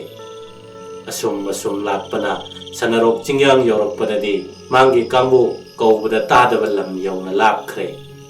makhoi ani ta naitom ta haure haibagi chingnaba amatta leiramde yamung sanahalga loinaringai sangbanabi akiya khang leiramde sanarok lanthokhtuna waithau mapan thiam chingjin yorokpa matamda mang thakhiba mai anganbadu uba phangki maingandu ubada sanahalna hairakhi sangbanabi ada uriba mai anganbase nakhoigi ichehoigi kamboni makhoi yaithibi khun lanthokhtuna tangkhul lemba khullomda changsinkhre lemba khundagi kainadi yamna nakle makhoi matunginduna lemba khullomda chalabadi ekhoi yamna thengna thungani aduga thiam chingjin sidagi mangda uriba chingdona se hek lanthokpada kaina pop hekta tarabani yamna sami masida chalabadi ekhoina hana yogani lambi sidi kharadi ngammi aduga chingthakki umangnina khara susui ꯑꯩꯗꯤ ꯃꯈꯣꯏꯗꯒꯤ ꯍꯥꯟꯅ ꯌꯧꯅꯤꯡꯉꯤ ꯆꯤꯡ ꯑꯁꯣꯝꯗ ꯆꯠꯈ꯭ꯔꯁꯤ ꯍꯥꯏꯕꯕꯨ ꯀꯔꯤ ꯍꯥꯏꯒꯦ ꯅꯪꯕꯨ ꯀꯤꯕ꯭ꯔꯣ ꯃꯥꯒꯤ ꯌꯥꯝꯕꯨꯡꯅ ꯃꯅꯥꯛꯇ ꯂꯩꯔꯕꯗ ꯊꯧꯅꯥ ꯐꯔꯕꯤ ꯑꯀꯤꯕ ꯂꯩꯇ꯭ꯔꯕꯤ ꯁꯪꯕꯥꯅꯕꯤꯅ ꯍꯥꯏꯔꯛꯈꯤ ꯌꯥꯝꯕꯨꯡ ꯑꯩꯁꯨ ꯃꯈꯣꯏꯗꯒꯤ ꯍꯥꯟꯅ ꯌꯧꯅꯤꯡꯉꯤ ꯌꯥꯝꯕꯨꯡꯒꯤ ꯅꯥꯛꯇ ꯂꯩꯔꯤꯉꯩꯗ ꯀꯅꯥꯅꯣ ꯑꯩꯅ ꯀꯤꯒꯗꯕ ꯆꯤꯡ ꯀꯥꯔꯁꯤ ꯃꯈꯣꯏ ꯑꯅꯤ ꯂꯦꯡꯒꯣꯟꯅꯗꯨꯅ ꯀꯥꯕ ꯍꯧꯈ꯭ꯔꯦ ꯁꯅꯥꯍꯟꯅ ꯃꯈꯨꯠ ꯑꯣꯏꯅ ꯁꯪꯕꯥꯅꯕꯤꯒꯤ ꯂꯦꯡꯖꯨꯝꯗ ꯀꯣꯜꯂꯒ ꯃꯈꯨꯠ ꯌꯦꯠꯅ ꯊꯥꯡꯈꯨꯝꯗꯒꯤ ꯁꯠꯇꯣꯛꯂꯕ ꯊꯥꯡꯁꯥꯡ ꯑꯗꯨ ꯄꯥꯏꯗꯨꯅ ꯇꯞꯅ ꯇꯞꯅ ꯀꯥꯔꯛꯄꯅ ꯆꯤꯡꯌꯥꯡ ꯌꯧꯔꯛꯄꯗ ꯁꯖꯤꯅ ꯈꯣꯡꯕ ꯀꯩꯅ ꯉꯪꯕꯒꯤ ꯈꯣꯟꯖꯦꯜ ꯇꯥꯈꯤ ꯈꯣꯟꯖꯦꯜ ꯑꯗꯨ ꯇꯥꯕꯗ ꯁꯪꯕꯥꯅꯕꯤ ꯌꯥꯝꯕꯨꯡꯗ ꯇꯞ ꯅꯞꯁꯤꯜꯂꯤ ꯃꯆꯤꯟꯗꯗꯤ ꯀꯤꯗꯦ ꯍꯥꯏ ꯁꯅꯥꯍꯜꯗꯤ ꯈꯣꯟꯖꯦꯜ ꯑꯗꯨ ꯇꯥꯕꯗ ꯀꯗꯣꯝꯗ ꯀꯌꯥꯝ ꯂꯥꯞꯅ ꯀꯩ ꯑꯗꯨ ꯂꯩꯕꯒꯦ ꯍꯥꯏꯕ ꯈꯪꯈꯤ ꯀꯩꯁꯨ ꯇꯧꯔꯣꯏ ꯀꯔꯤꯃꯠꯇ ꯅꯨꯡꯁꯥ ꯊꯤꯒꯅꯨ ꯁꯪꯕꯥꯅꯕꯤ ꯑꯗꯨꯒ ꯃꯁꯥꯗꯤ ꯌꯥꯝꯅ ꯆꯦꯛꯁꯤꯟꯅ ꯃꯤꯀꯨꯞ ꯅꯥꯍꯨꯝ ꯁꯤꯡꯅ ꯂꯩꯔꯝꯃꯤ ꯃꯔꯝꯗꯤ ꯃꯍꯥꯛ ꯀꯩꯒꯤ ꯁꯥꯖꯠ ꯃꯨꯟꯅ ꯈꯪꯉꯤ ꯀꯩ ꯐꯥꯕ ꯀꯌꯥꯔꯛ ꯌꯥꯎꯈ꯭ꯔꯦ ꯑꯅꯤ ꯑꯍꯨꯝꯁꯨ ꯐꯥꯈ꯭ꯔꯦ ꯆꯤꯡꯌꯥꯡꯗꯒꯤ ꯈꯣꯡꯀꯥꯞ 10ꯃꯨꯛꯇꯪ ꯀꯥꯏꯅꯔꯣꯝꯗ ꯀꯨꯝꯊꯔꯛꯄꯗ ꯃꯣꯡꯁꯣꯡꯂꯛꯇ ꯁ꯭ꯔꯣꯠ ꯁ꯭ꯔꯣꯠ ꯂꯥꯎꯕ ꯈꯣꯟꯖꯦꯜ ꯑꯃ ꯅꯛꯁꯤꯜꯂꯛꯈꯤ ꯊꯤꯟꯗꯅ ꯀꯩꯖꯥꯎ ꯑꯃ ꯃꯈꯣꯏꯒꯤ ꯅꯥꯛꯇ ꯆꯣꯡꯁꯤꯜꯂꯛꯈꯤ ꯈꯣꯡꯂꯩ ꯊꯨꯅ ꯁꯪꯕꯥꯅꯕꯤꯕꯨ ꯁꯣꯛꯂꯣꯏꯗꯕ ꯖꯒꯥ ꯑꯃꯗ ꯏꯟꯊꯣꯛꯈ꯭ꯔꯒ ꯁꯅꯥ ꯃꯁꯥꯃꯛꯅ ꯑꯣꯏꯔꯣꯝ ꯊꯪꯕ ꯅꯥꯀꯟꯗ ꯂꯩꯅ ꯂꯩꯅ ꯊꯥꯡ ꯑꯗꯨ ꯍꯥꯏꯈꯤ ꯍꯩꯇ ꯅꯨꯡꯗꯕ ꯌꯥꯝꯕꯨꯡ ꯅꯠꯇꯦ ꯊꯪꯌꯥꯟ ꯑꯃꯨꯛꯇ ꯀꯩꯖꯥꯎ ꯑꯗꯨꯒꯤ ꯈꯨꯃꯥꯡ ꯑꯅꯤ ꯀꯛꯊꯠꯇꯨꯅ ꯊꯥꯗꯈꯤ ꯃꯥꯡꯗ ꯈꯣꯡꯀꯥꯞ 10ꯃꯨꯛ ꯂꯥꯞꯄ ꯃꯐꯝꯗ ꯀꯩ ꯑꯗꯨ ꯄꯣꯞ ꯇꯥꯈꯤ ꯈꯨꯃꯥꯡ ꯑꯅꯤ ꯀꯛꯈ꯭ꯔꯕ ꯀꯩꯗꯨ ꯇꯥꯈꯤꯕ ꯃꯐꯝꯗꯒꯤ ꯂꯦꯡꯗ꯭ꯔꯦ ꯁꯅꯥꯍꯜ ꯊꯨꯅ ꯌꯥꯡꯅ ꯆꯪꯁꯤꯟꯗꯨꯅ ꯊꯥꯡꯅ ꯊꯤꯟꯗꯨꯅ ꯀꯩ ꯑꯗꯨ ꯍꯥꯠꯈꯤ ꯁꯪꯕꯥꯅꯕꯤ ꯌꯥꯝꯕꯨꯡꯒꯤ ꯊꯧꯅꯥ ꯍꯩꯁꯤꯡꯕ ꯎꯕꯗ ꯃꯄꯨꯛꯅꯤꯡꯗ ꯁꯔꯨꯛ ꯂꯤꯁꯤꯡꯂꯛ ꯍꯟꯅ ꯍꯟꯅ ꯊꯥꯒꯠꯈꯤ ꯃꯁꯥꯒꯤ ꯊꯋꯥꯏ ꯍꯛꯆꯥꯡ ꯋꯥꯈꯜ ꯄꯨꯝꯕ ꯃꯉꯣꯟꯗ ꯂꯨꯞꯈꯤ ꯌꯥꯝꯕꯨꯡꯒꯤꯗꯃꯛ ꯊꯋꯥꯏ ꯐꯥꯎꯕ ꯊꯥꯗꯣꯛꯀꯦ ꯈꯟꯈꯤ ꯃꯥꯒꯤ ꯂꯩꯖꯕ ꯀꯤꯕꯤ ꯃꯉꯣꯟꯗ ꯀꯠꯊꯣꯛꯈꯤ ꯀꯩ ꯍꯥꯠꯂꯕ ꯃꯇꯨꯡꯗ ꯇꯞꯅ ꯇꯞꯅ ꯀꯨꯝꯊꯔꯛꯇꯨꯅ ꯀꯥꯏꯅ ꯌꯧꯔꯦ ꯔꯥꯖ ꯃꯟꯗꯜ ꯃꯥꯟꯗꯣꯞꯇ ꯐꯝꯗꯨꯅ ꯃꯣꯡ ꯍꯥꯗꯅ ꯂꯩꯔꯝꯃꯤ ꯉꯥꯏꯍꯥꯛ ꯂꯩꯔꯒ ꯂꯦꯝꯕ ꯈꯨꯜꯂꯣꯝꯗꯒꯤ ꯂꯥꯛꯄ ꯀꯥꯡꯕꯨ ꯑꯗꯨ ꯊꯨꯡꯂꯔꯦ ꯃꯈꯣꯏꯒꯤ ꯇꯨꯡꯗ ꯊꯥꯞꯅ ꯅꯤꯡꯈꯣꯝ ꯍꯧꯕ ꯑꯅꯤ ꯑꯗꯨꯅ ꯍꯥꯟꯅ ꯌꯧꯔꯛꯇꯨꯅ ꯂꯩꯔꯝꯕꯗꯨ ꯎꯕꯗ ꯄꯨꯡꯉꯛ ꯉꯛꯅꯈꯤ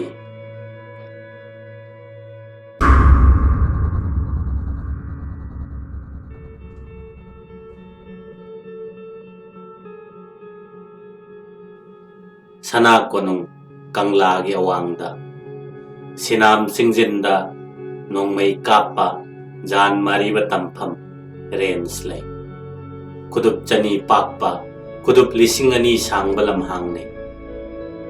ꯃꯁꯤꯒꯤ ꯑꯋꯥꯡ ꯊꯪꯕ ꯅꯥꯀꯟ ꯑꯗꯨ ꯁꯤꯅꯥꯝ ꯆꯤꯡꯒꯤ ꯅꯣꯡꯄꯣꯛꯂꯣꯝꯗ ꯍꯥꯏꯊꯔꯛꯄ ꯆꯤꯡ ꯅꯥꯄꯣꯝꯅꯤ ꯆꯤꯡ ꯅꯥꯄꯣꯝꯒꯤ ꯆꯤꯡꯈꯣꯡꯗ ꯄꯥꯟꯗꯝꯐꯝ ꯇꯔꯒꯦꯠ 10 ꯃꯊꯪ ꯃꯅꯥꯎ ꯅꯥꯏꯅ ꯄꯔꯦꯡ ꯁꯥꯅ ꯈꯨꯗꯨꯞ 4 ꯂꯥꯞꯅꯅ ꯈꯦꯜꯂꯤ ꯇꯔꯒꯦꯠꯁꯤꯡ ꯑꯗꯨ ꯅꯝꯕꯔ 1ꯗꯒꯤ 10 ꯐꯥꯎꯕ ꯃꯊꯪ ꯃꯊꯪ ꯊꯥꯏ ꯇꯔꯒꯦꯠ ꯈꯨꯗꯤꯡꯒꯤ ꯁꯥꯔꯀꯜ 4 ꯌꯦꯛꯏ ꯃꯌꯥꯏ ꯊꯪꯕ ꯁꯥꯔꯀꯜꯗꯨ ꯕꯨꯜ ꯀꯧꯏ ꯃꯁꯤꯗ ꯄꯥꯟꯕ ꯈꯨꯗꯤꯡꯃꯛ ꯄꯣꯏꯟꯠ 4 ꯄꯤ ꯕꯨꯜꯒ ꯇꯥꯏꯅꯕ ꯑꯅꯤꯁꯨꯕ ꯁꯥꯔꯀꯜ ꯏꯅꯔꯗ ꯄꯥꯜꯂꯒ ꯄꯣꯏꯟꯠ 3 इनरगा ताइनबा अहुमसुबा सर्कल मैगपाइदा पालगा point 2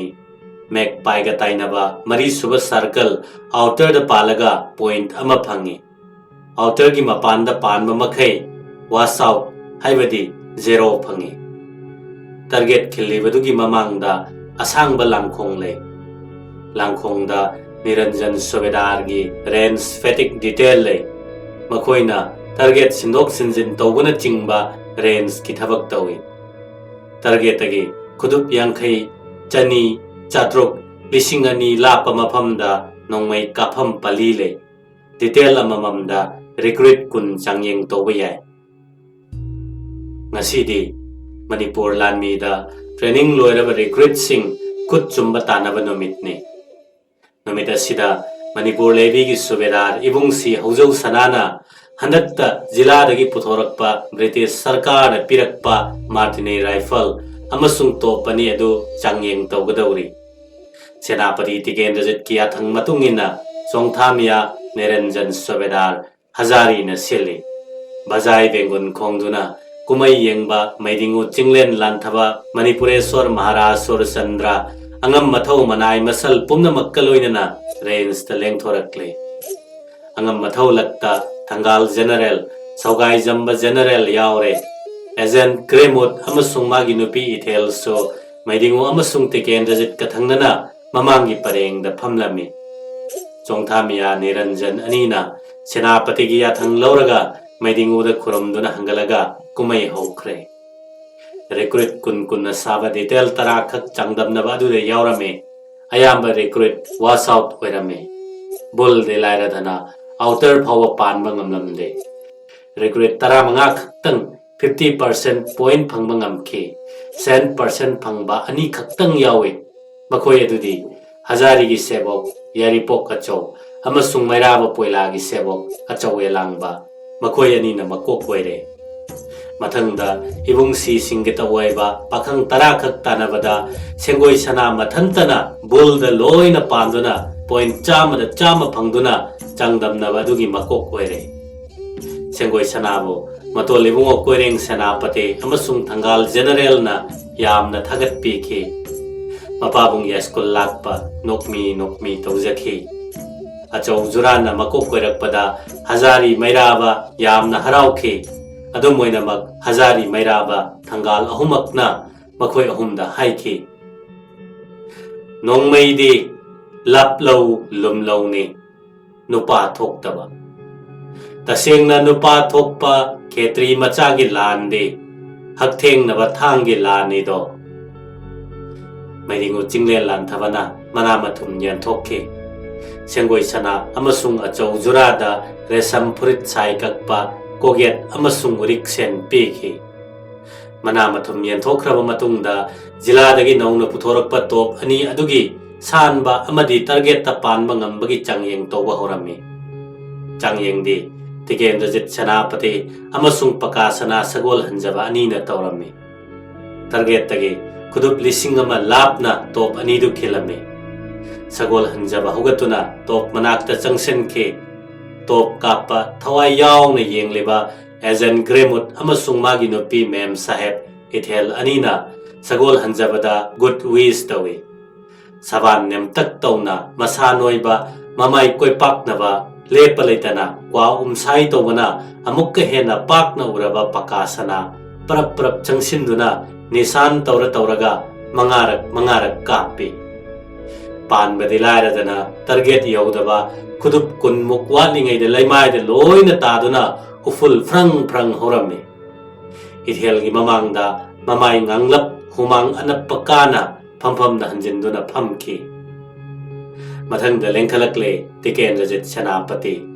Tongana na Wang Chauraba Pibam Murti Pajaba Ching Lemlaba Gulab Machu Muga Pajom Set Koyet Payet Yet Urik Set Tet Mr. Gremut Ki Chanaraba Marupni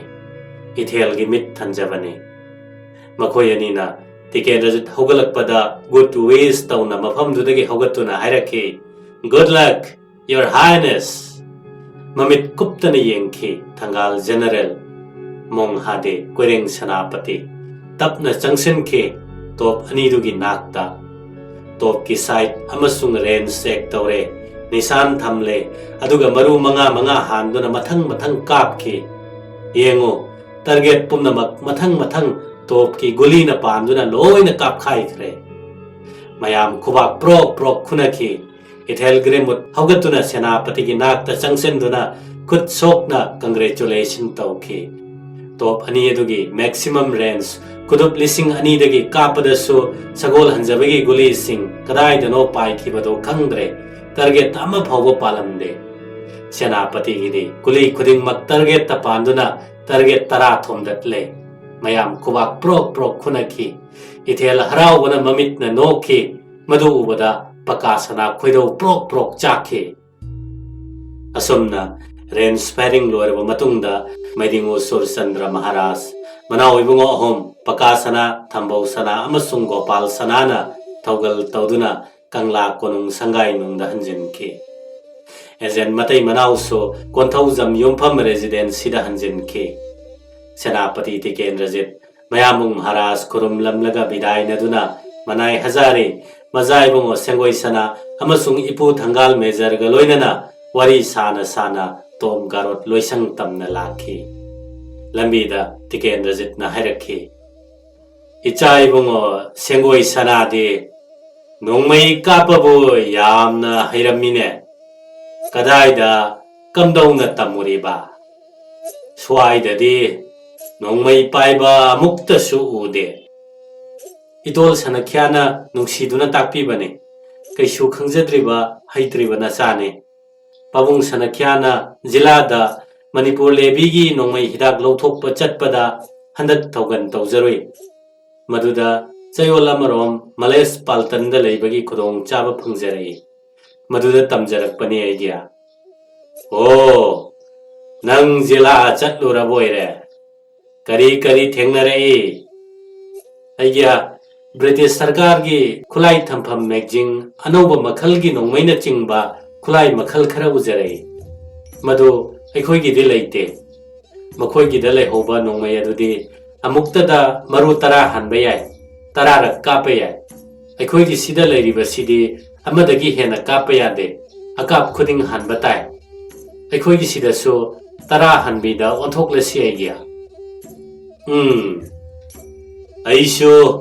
madumna khalibani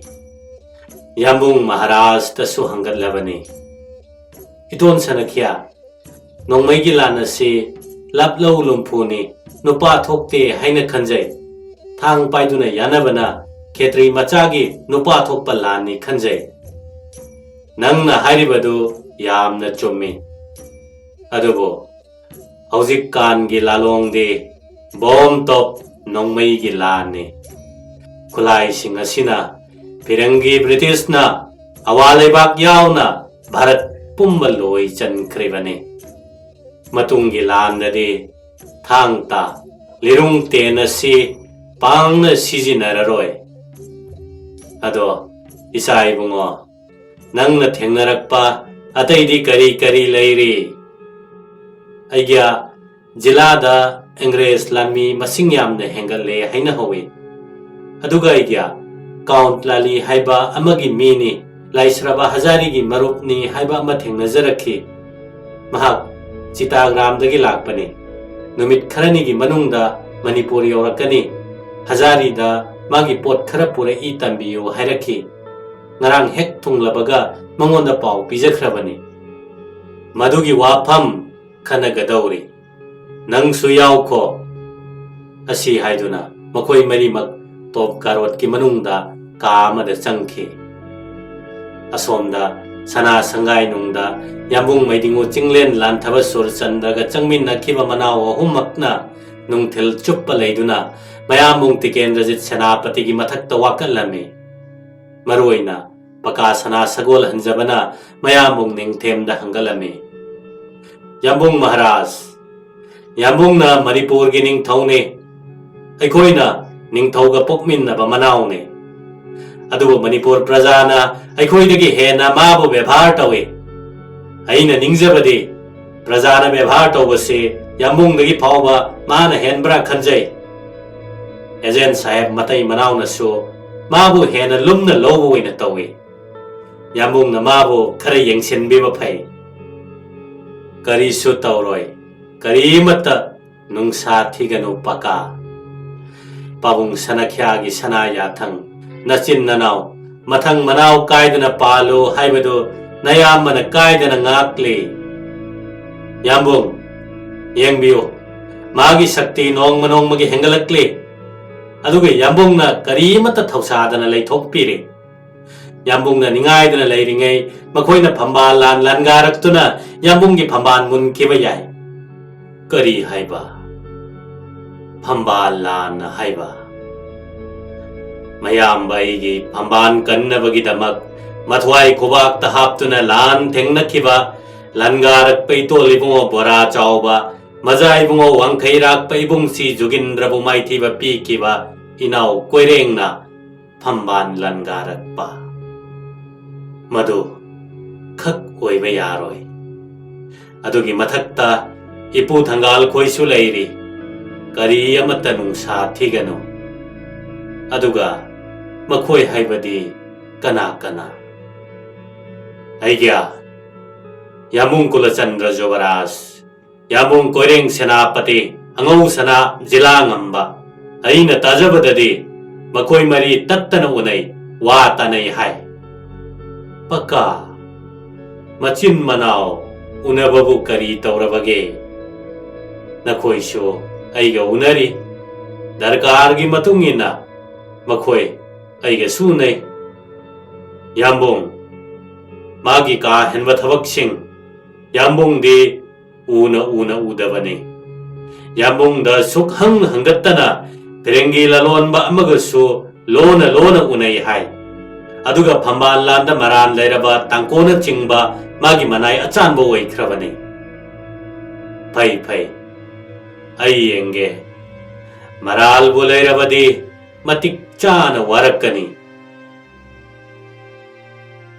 Mayambung Maharaj ki wasi tabada Mathwai khara nungai jaraduna pakasana mayambung kurum lamlaga numit taramdaida sana sangai thadokki ngasi firing range ta koirengi mangda chang takhiba ithelgi mamangda ikaiba nangkhiba agent matai manauna koireng bu thagat khiba duda prok chakhiba amadi bhavok mayamna mangonda nokna mit yengna yengbagum tawkhiba aduda koirang khoisauna khiba du ihan hanthadabagum tawrakhi Mawon Kalaga, Koirang Koishauna Kibadu, my park pi uraga, Kara Pagadra Kanduna, Mana Han Behidak Nantak Amatang Takluge, Mana Tappa Pana Kudap Amatang Charuge Kanna, my park pi Koidalaki. Tongali Orakpada, Koirengi Manai Nupani Leramba Tingnaki, Yengshin Kivada, Mangolda, Koireng, Morada Pamduna, Kudong Palamba, my park pina. Kwa taplaga lalambadu uki Mana thakluge charuge khanna lakpa pumnamak koirengna loina cha thaktuna lairamba ubada koidau prok chakhe maipak pida pige haina purakpa u thambal adu langkhai khe mathanta murum somjakhe nangna ingonda loirang khongnang sabasi odokna sagre ta ko mahak thonga nage adum hankre Sahi Kudingi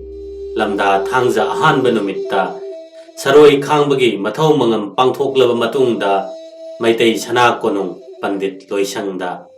Pandit Akhangahi Punduna Maichau Singna Tungda Thoklagadava Thodoki Maramda Iramba Puya Paktuna Pane Lakadori Vasahida Kari Tholakpa Yavagi Kane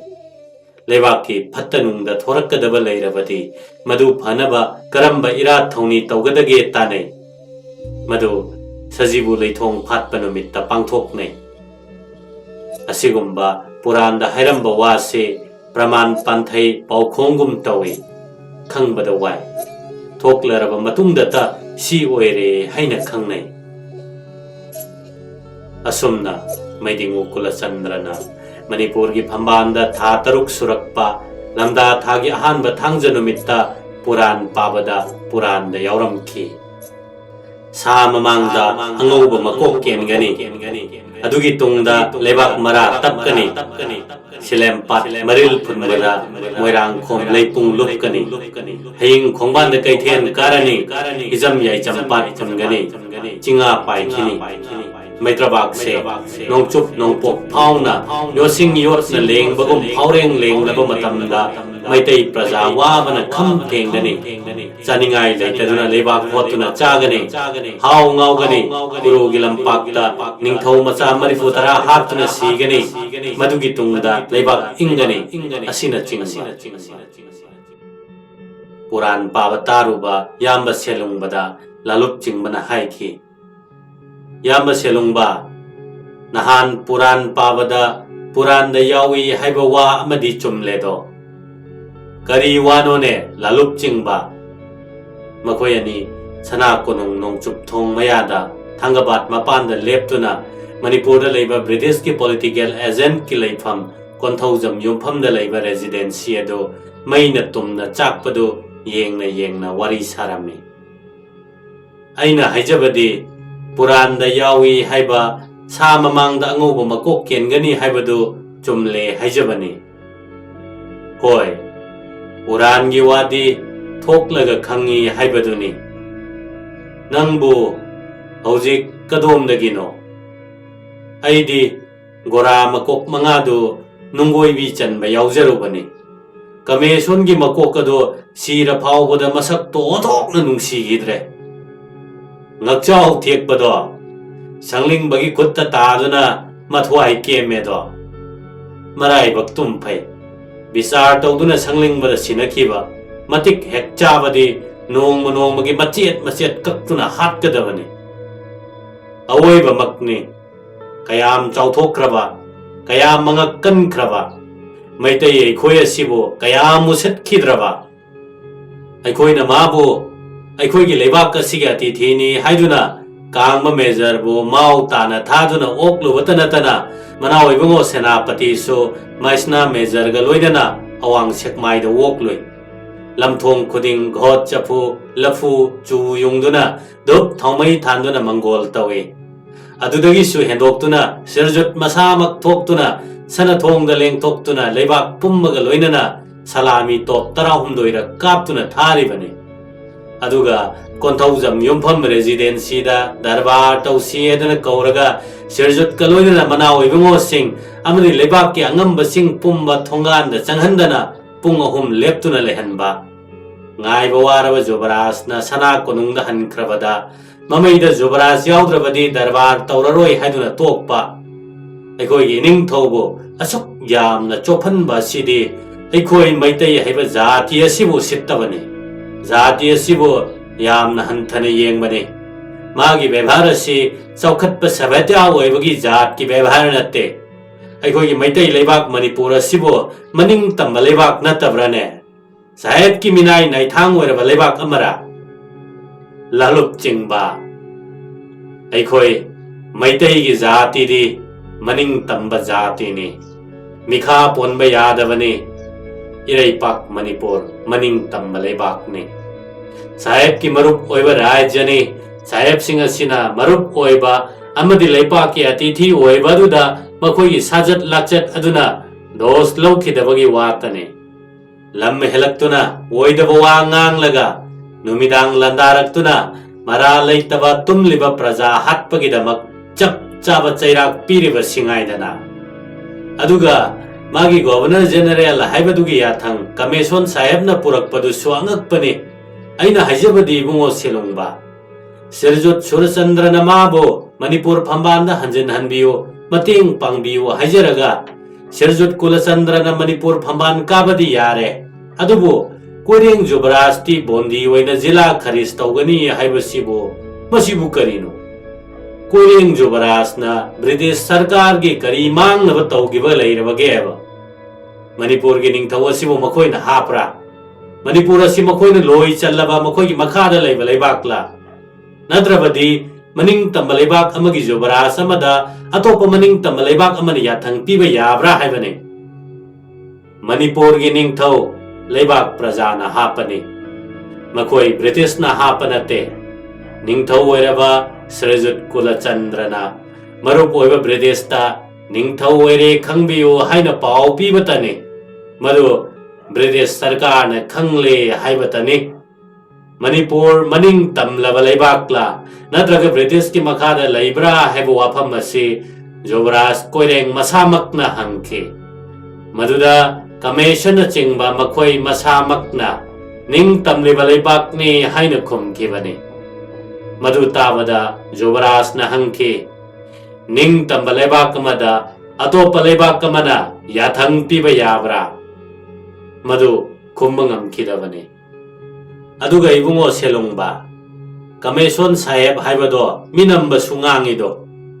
Kohimarom na Hangrani Begari Piu Hairaga Nungdang tumlingay dami hatpa yung may tabatawine. Aduna maral na mapot para dana sa mamang na makokele dana. Asumna wari sana duna layringay da lanpa sipay yangkay muk makut tungbun na na makwang da tauri turaga jingla duna nung chup sana thong ta na laki. Safi lanfi selaba satok laba thangsang paiba arambai tendong yanba sagol tongba pakhang anina mang tharakhi safi lanphi setpa satok laba thangsang paiba ibungsi haujau sana ya school lakpa amasung mairaba poilana maitai lanmi yankhaiga lanpha sifai singdagi mulakpa nongmai puba sagol anidanga ningkhomlakhi sanathong puriba lalup chingbana sanathong thongjau hangdoktuna bondi lanpha sing adu sana kunungi kaisum sangtana pusinki mang tharakpa sagol tongba pakhang macha ani do Sengoi sanaga magi marup achowe langbagani makoi ani da lalup chingbana hanglobada hairakhi lanpha bondi sing kameson na purakpa sipai sing ne karana lanpham da kulai thadoktuna changjarakpane karana leirak khulakta lotuna leirambadagi pharakpane agent sahib ki mem sahib te residency bungalow gi maning lomda nambul turen landuna kasarom da chenki sifai kuntra muk loina khi haina tai ngahak leiraga maikai ahumda kaiduna chen khraba landa hinghoba sahib ki sifai phana naba maitai lanmi chama puduna leitan major na nongchup lomda laisraba major na wanglomda yenkhoiba major na kaboromda lan tanba chanakhi koireng jobras ki phongdaba yathang amana agent sahib ki mem sahib puri asoyangam thoktana chathan kho haina lan tanba chatliba major da khanghanki matamaduda residency da landaba yawruba maitai lanmi singna agent ki bungalow tumna chakhibado ubada harau mathoi kana hauna nil khonglame nongmai maru khara sundrangda kapna senthorakhi madu yengduna makhoi ani wangangdana tuminna mikup kharadang lerame dalup chingbana makha samtharakhi ibungo selongba ngakchau thekpa kame songa loinana males mangagi makok kakre makoina purakpa lanmi chamri tumkhre sahib singna langthabanda hana thamlamba sifai sing chen khre telegraph line su kakhat khre aduga agent sahib ki yum su mai thadok khre manipurna lan ngamle british mai thire malay sahib leirambagi khudam ama phawba leitre makoina aikoi gi leibak ki sasanda khabai khara sabadagi leibak mahi langlambane makoi leitrabanina leipak mara tablani natrane ibungo selungba jomiko puran gi wase ngai khoda lalup chingba malay sahib singasi mahu chawbani tuminna to khigadaba mande laman khumnaba yamna thuna landarakadaba male maramdi manipurna maning tamna leibasi makhoi gi mit nabani lan taraklabadi thengnaba taidana ibungo selongba aidi makhoi yamna kiramlani khalli landarakadaba mande puran gi wa soiba huna de do puran gi wa soide haibasidi thoklaga khangba ngaktani malay singna aikoi gi leibak sasanda khabai khara sanba su aikoi nani kamdona ibungo selongba ining thau sirjut surchandrana lan hoba manau sing election ge di haidradana agent sahib ki bungalow da chelaga ayhat ningthau khubam thadok chare Vrindavan da lai ningjarurage haina ningthau gi sampat thang koyat sinaramduna chatkhraga Kolkata yauraga mahak ningthau khubam thadokpa taude agent na hairibadu haran mani koireng na mabu tanthokpani mabu phambanda hanjan hanbiyu haina British India Sarkar gi Governor General da wakat lobadagi Commission Sahib laktuna khabai khara sarari basini Sirajut Surchandra gi mama tinadaba manau singna magi mathakta lan hauribadu mana mama tinaba manau singi wa lauba machin manau singda misang mikhai naiba charo nabagi ningai na thokhan gibani ne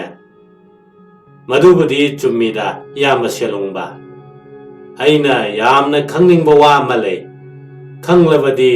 yamana muktang takpiyo kari wano sum tawani yamba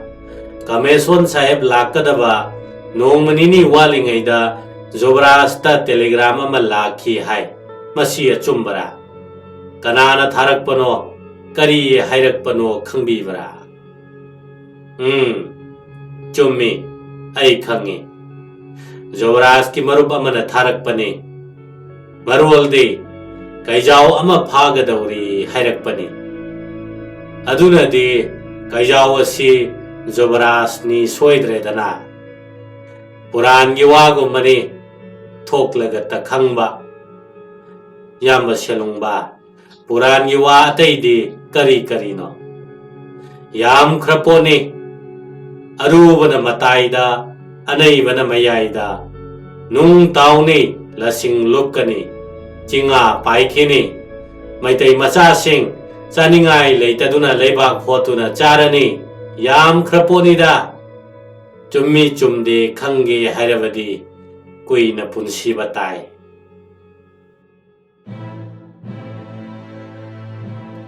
Gurung कवि गुरखा सिपाही अदो मागी फुरित पाम्बोमदा भी अनि happy नायक ने section number commander ने निफुमदोई सुब Gurkha rifles की सिपाही ने इंग्लिशिंग अमग चनिपान मरी बुद्रा माथोय मार्च की तांग कुनिथोयदगी एजेंट साहेब की बंगलोदा ड्यूटी ताबने महाक चीफ कमिश्नर क्विंटन गलाकपिनबा लेफ्टिनेंट कर्नल स्किन कमान तौबा निफुनिथोय सुबा अमसुंग निफु मरी सुबा गुरखा राइफल्स की सिपाही चामरी अदुगी मरक्ता यौरकपनते ब्रिटिश रेजिडेंट पु थिनबा लाखिबा सिपाही चामा अदुगी मनुंगदा यौरकपने हाना मणिपुर दा लेरबने सिपाही चामगी मनुंगदा ड्यूटी तादबा सिपाही निफु मरी दे जमनदार बेरबल नगर कोती लोइनना लांगथवाल कैंप ता लेरी गुरुंग तांग कुनमरी की अयुक अंगनबदा चीफ कमिश्नर न सिनबा मतुंगिन्ना कोइरेंग जोबराज फाननबा जोबराज की संगाइदा लांदाबा यावरई लानदुदा निफुमरी सुबह गुरखा राइफल्स के ऑफिसर लेफ्टिनेंट ब्रेकनबेरी साथी ने सोखी अमसुंग नुमित असिगी नुमिदांग द सीखी कोइरेंग जोबराज ती मागी संगाइदा लेरमददुना फावंगम किद्रे ब्रिटिशना हानसु लौथोक्तना इखंग खंगौदना अहिंगदा लांदारक्तुना तुमलिबा मी हाटपा युमई थाबना चिंगबा तौरकपदुदा मणिपुर महाराष्ट्र ब्रिटिश की मथक्ता लान लौथोक्तुना नुमित चुप्पदुमा लान थेंगनखी नुंगथेल नुमिदांग वैरमदा मैतै लानमी की ममांगदा खांग मंगमद्रदुना ब्रिटिश सिपाही पुनमक रेजिडेंसीदा चेंसेलखी अयुक्ता कोइरेंग जोबराज की संगाइदा थेंगनबा लानदा लेफ्टिनेंट ब्रेकनबेरी तनतना निफु मरी सुब गुरखा राइफल्स के सूबेदार हेमचांद यावना सिपाही निफु हेना सीखी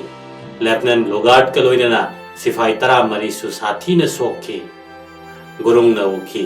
नुमिदांग पुंग निपान ताबदा बेंगुन खोंगदुना नोंगमई कपनबा लेपनरबा तुंगदा चीफ कमिश्नर क्विंटन का लोइनना agent Grimwood lieutenant colonel Skene mister Cossins अमसुंग मकोइगी निफु मरी सुब गुरखा के ऑफिसर लेफ्टिनेंट सिम्पसन सना कोनुंगदा लान लेपनबा वरी सानबा चटखी मकोई अहिंग नोंगयाई फावबा हलखिदे अहिंग नोंगयाई यौरकपदा मणिपुर की सना कोनुंगदगी नोंगचुप थंगबा थांगबाद मपान की परेंगदगी रेजिडेंसी तमना टॉप कापसिनबा होरखी लोइनना मैतै लानमी की मरक्ता यास्कुल लाकपा वांखै राकपा सेंगोई सना अचौ एलांगबना लुचिंगदुना रेजिडेंसी की खा अवांग नोंगचुप माइकै अहुम कोइसिलगा नोंगचुप लोमदगी लांदा सिलखी ब्रिटिश सिपाही सिंगना लांदारकलिबा मैतै लानमी सिंग तक्थोरखी लोइनना रेजिडेंसी की मनिंगदा लैबा हौखुल अदु मै थादोखी मैतै लानमी सिंग अदु तक्थोरकपदा रेजिडेंसी दा ड्यूटी ताबा निफुमदोई सुब गुरखा राइफल्स की सूबेदार रजबेर नेवार यावना सिपाही हुंफु हेना सीखी हौजिक रेजिडेंसी दा लैरिबा सिपाही सिंग मखुत्ता नोंमै मरु लैसिलक्त्रे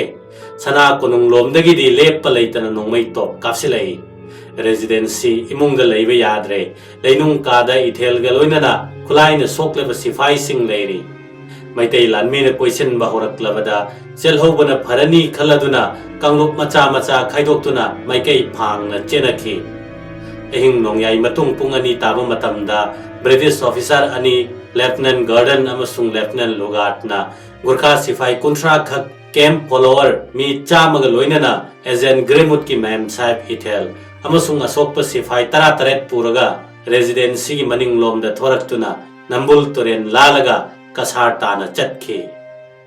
Gurungsu mamanaba aniga makoi ahum ejen gremut ki mem saib koiga residency dagi thokmin naraklaga nambul ture lalaba tungda mamai makha pangna langtawal kem tana nambul mapan lambi da haitharaklami kana thengnadana short pack laudana lakpana pisum yorakpada chinga chingi nongchup napom dagi haidorakpa asienba sifai tanarakpa maitai lanmi kangbu amaga kokhek thengnarure kamnabada makhoi ani si hore gurungdi mayam langnaba kamnaba adugi khudong chaba lauduna turel khonungda chenthaduna pangchen chenduna hairangoi thong yauki thongdagi makharomda hiden anirom chatharaga nongalamdai aduda torwanda kakhale tungmang yengna short pack laudana changkhiduna langthawal camp yaukre thuna yangna changsinduna camp in charge officer zamandar birbal nagar koti da thokiba thodok khudingmak amatta sithadana tamlammi aduga haiki huzur nong hek ngalakpada manipur lanmina camp asida soidana landarakani chief commissioner quinton ngaloinena officer manga manipur palace ta thamkiba nifuni amasung nifumari suba gurkha rifles ki sifai chamri galoinena residency ngaknaba thamba nifum doi suba gurkha rifles ki sifai humpu henna pumtak takiba sumnagi sifai kuntra khak ejen gremut ki mem saib kaloinena chen kiba amadi residency mai thadok kiba gi paw hek tabada zamandar nagar koti amuk panthaba tawdana nong ngandringei da tumurom da chen kinaba sem sarame zamandar berbalna gurkha sifai kuntra manga khak adu section ahum thokna khaidoklaga lambi gi nakal ani da pareng sana single line da lefanduna ahanba section gi sifai ani na scout to henduna mang thanduna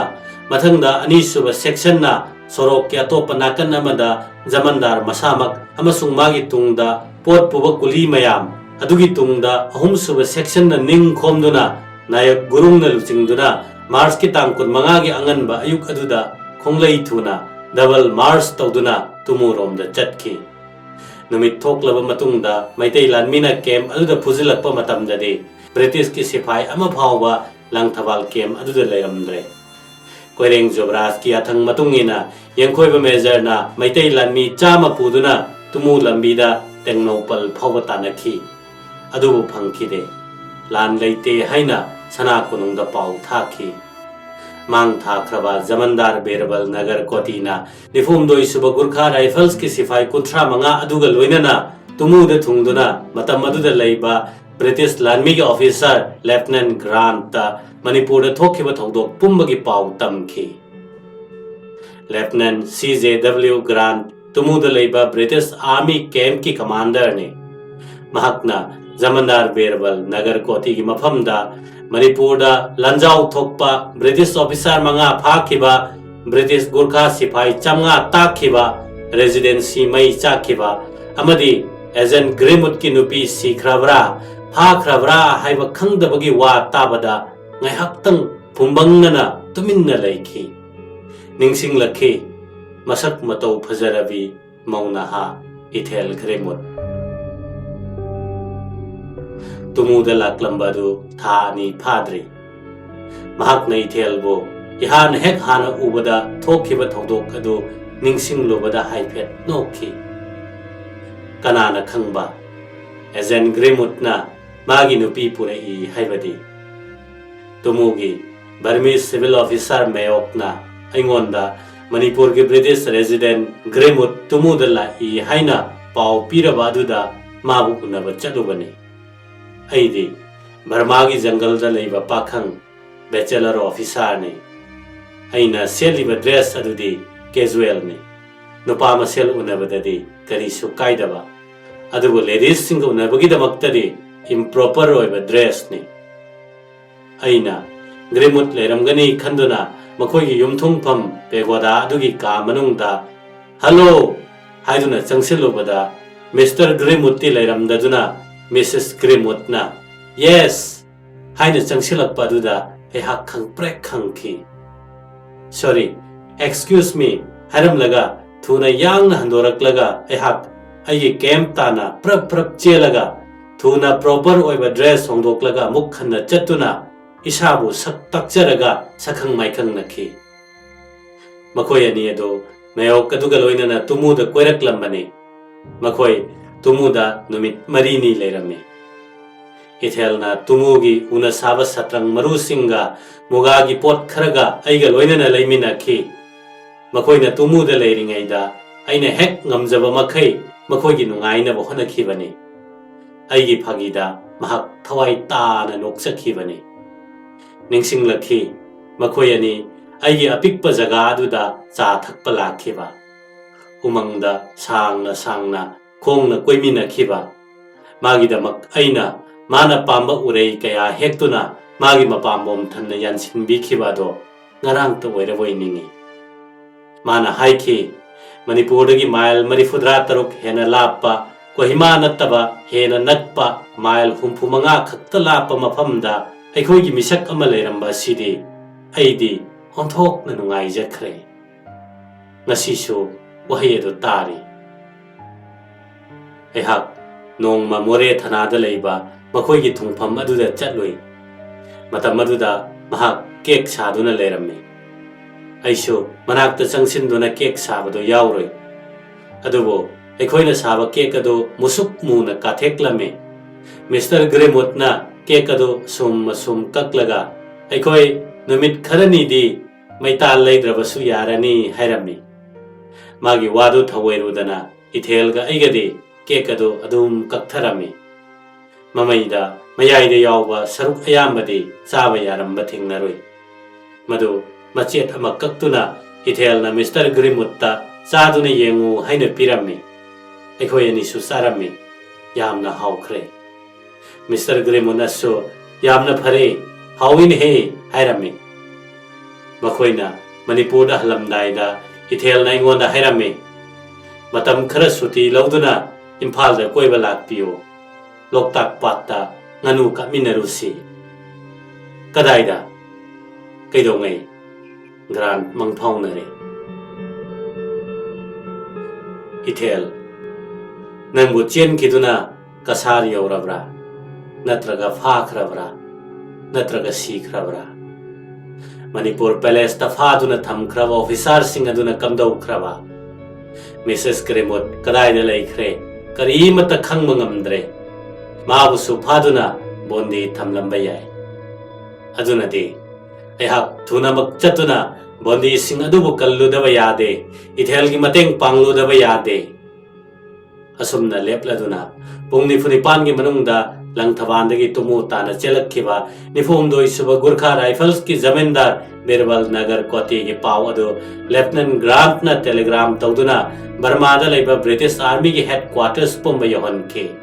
Amasung mahakpo Manipur tana chatuna bondi sing adu kallunaba amadi Mr. Grimot ki mem sahib mateng panglunaba yathang pibiyo haijakhi. Tang kuntarit ki numidang pung ama tabada ayaba yathang adu phangki. Lieutenant C.J.W. Grant na magi lansangda leiba sifai yankhai aduga nifumdoi suba Gurkha Rifles ki zamindar Birbal Nagar Koti na langthabandagi purakpa Gurkha sifai kuntraga punna marifuga samu ahumga Mars ki tang kunipan ayuk pung mangada Manipur ki damak tumu thadokhi. Magi lanmi yankhai ado mi amamamda nongmai maru chamaga humpu aduga Gurkha lanmi kuntra adugina amamamda Martini rifle maru humpu yawi. Double Mars tawduna pung tara nithoi khongna chat pung nipan potha tawduna ahing nungthil naiduna lakpana Mars ki tang kuntragi ayuk pung taret tabada palen yore. Asi phawba lakpada chingi lanban amadagi Manipur lanmi chama yankhai amasung palen chingkhong amadagi Manipur lanmi chani amasu tathokhi. Chingsang asida samudi pungda mile ama anidamak chatpa ngamne. Chingsu put lising taruk wangi adugu lambidi yamna fai. Palendagi magi sagol clinker tongduna numidang pung 12 dagi khongsalakpana mathangi numit tang 13 gi ayuk pung 8 tabada thawal athokpam yaurakle. Kabolam lomda lan tanba yangkhoiba majorna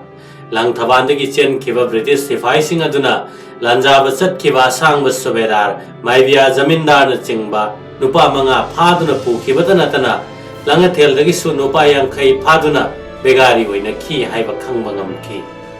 เย็นคอยบะตางกุตเรตตาเต็งโนปลโยเรอดูเจียนคิบะบริติสสิฟายอมตะเถงนรำเด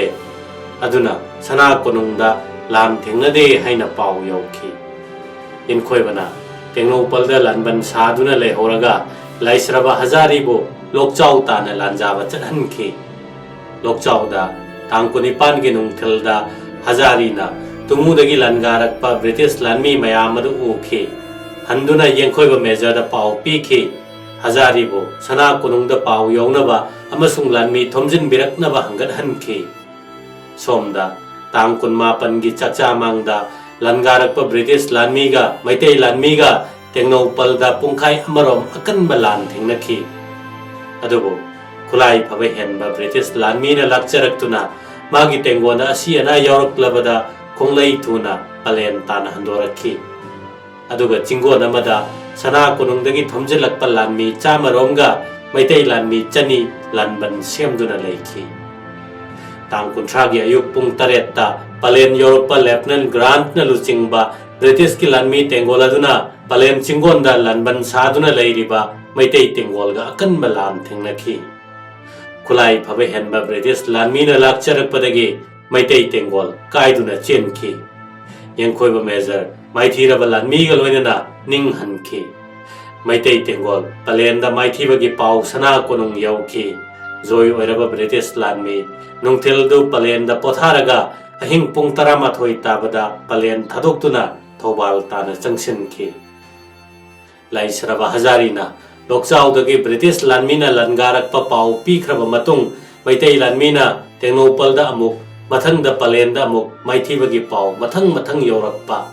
อากอนบดาลันการักปะบริติสลันมีทบาลปังเครให้บะเปายอรักปะดานุงสาธิระบะไม่ดิงโอกุลสันดรนะมันเอาไว้บงโอกุเรงจุบราสกะวาตาเนกุเรงจุบราสนะมายามบงดาหังกัดคีมาเรวักนิงบะมาจาวัดปะเลยเตปุ่มนมักทาวรังตาวเจรีนุงสาธิวิเกโนเอกียกุเรงจุบราสนะ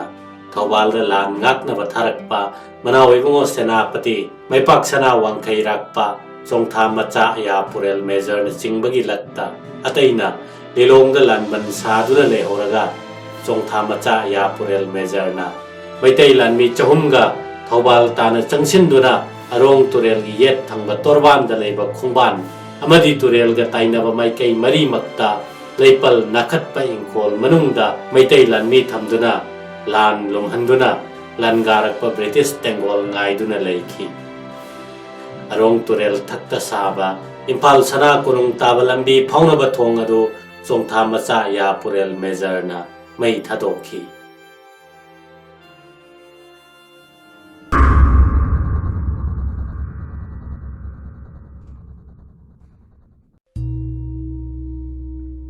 ลำดาทากิทำไมบัสันตริตูกีนุมิดังไวรัมเนยังคีบะไม่เกยดาอุณาวานาวนุมิดังไวรัมกีลิริสิทปนุงสิทอุสาวาซาดตงเลวะเจกลาสิงกินุงสีระบะคนเจลฮรีกินิ่งลาวบะคนทังปุ่มนมักกสินะมีปุ่มบกิปุกนิ่งถอยดกนะอิงขลักลิบะนะฮาสิงกิทำวยมัลโฮนะบะมาตัมเลยอิงลิสิงละมะกะจันิปานมริบุดรามาถอยกีมาร์สกิตังกุนทรามาถอยกีนุมิตอสิดาตุมูดกิลันการักปะบริติสลานมีนะทวาลยอรักตุนะอทบปัมคุนจินดาลานเทงนะบกีไม่เตยปุ่มบัทรักขุนกัดนะสนากุนุงดาลานทองสินบกีควยเรนมาซาไปนรีอิรังลังลีมีนักควยเรนมาซาปาลบัสโซมหุสาลายเรนบีเดมองหาดนะกายดนะมาทาวตาวรีสัตกายระบจาตีไลรังไลนำนะฮาเรสังบานวีควยกิสุมาไลสังลมดกิสิลัตปะ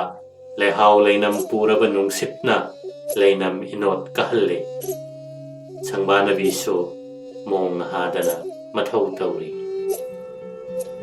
สิงฮีอุติลุจดุนะอิรูไม่ทะจรกะจันดันจาวาทินสัมเจตฮัตุนะสมัยฮับพิเศษเซตมาบุงโอมาเบมารัฐามาดันโมฮอนจีดาสัญญาอาร์ดีดาโทนนบะไลปะเรงเลงเล pukning tayang tasoy thawai gi mabungo gi damak semjari takhelai na chom loina na yawa chandan met kamat chandan chairaba tulasi patra asoi balai hairuk pana pamu bagi damak mabungo mawe mada katnanaba sengada thangatuna dhup party ga loina na laisang nungda thamlore numit takhraduna Sri Sri Radha Madan Mohanji Sandhya Aarti katpaloi kre laida tholoba nirmal lai pareng takhelai na chom balbhok athum mahau barti lemkha khara sengada haplaga khudong nana puduna magi kada mamaga wari sana changlakpada sanahal mora amada sauthrok chauna tuminna phamduna leramba ubada ngakpana khangki pakhat padu phatharaga Sangmanabina hairaki Hema Yambung Aidi pakhalure dana kadum dagino Ima thorani kanamata leiramdabaduda hekta changduna phamlammani lengsilo sanahan sangban Yambungda balbhok nirmandu lansilo kari hani sangomdi leibani sangban sanahal Nasanga wari saramo ima loisin khomjilukige hairaga mama thorani chatkre sanahal sangban makoi ani tani kaduda sangban irang langi Yambung Sri Sri Madan Mohanji gi nirmalni haiduna malika parengadu sanahal gi ngaksamda huksin birami takhelai na chomdo na pada thepirami Sangmanabina lay parengadu hek khulakpada sanahal momon tawi sangban mabukta penjay ay sanggom loruhige Yambung ngai kho ngai haktang inakta phamoraw ay na haywa sita kho karino Yambung nungsidra imalebak Manipura se Aidi ngamkai leitana nungsije wa sitabada sangbanabi ngakhi aruba wa malaire machi lengkhidre mayamungda sangtrip yengduna leikre sanahal maibi laino tabagum barang haitharakhi kan thaurawai pai pu singge ikheng tana taduna semkhraba sana lebakne Jingna koina pan saba hauna koina pan ngakpa Manipur sana leibakni sana na mayung kabalam lupa na mapen oibalam mani na phiban chanbalam phajaida ko imana hakse yengki mai keida mitpham hongba yadeda singbu yengle pukning hui tambu yengle nungole kaubru kaunu loyarakpa kumdam singna kokthon noibi Nongju nungsa tak na sing nong mai ching na khwanglak koibi lupa gi tara turen na khawo nabi asangba phige tholebi phajai ko ima nang se mangang kuru na khangrong da lep loang kuru na tia makoi da lei kuman kuru na ngaprum chingjen da pham thasi thanin na hingda koisen senari bi na hakni chingkhai phidop maikhum haidok siba khalong chingdon da lep Namit kuding korau hanba yengli nangi ayukki phajaba nong mai khongchat loira tung ngaprom jingjeng da pham thasi thanin na siramdai nongjabi phijet na rabi nangbo chingna yeng bidai rambanungoli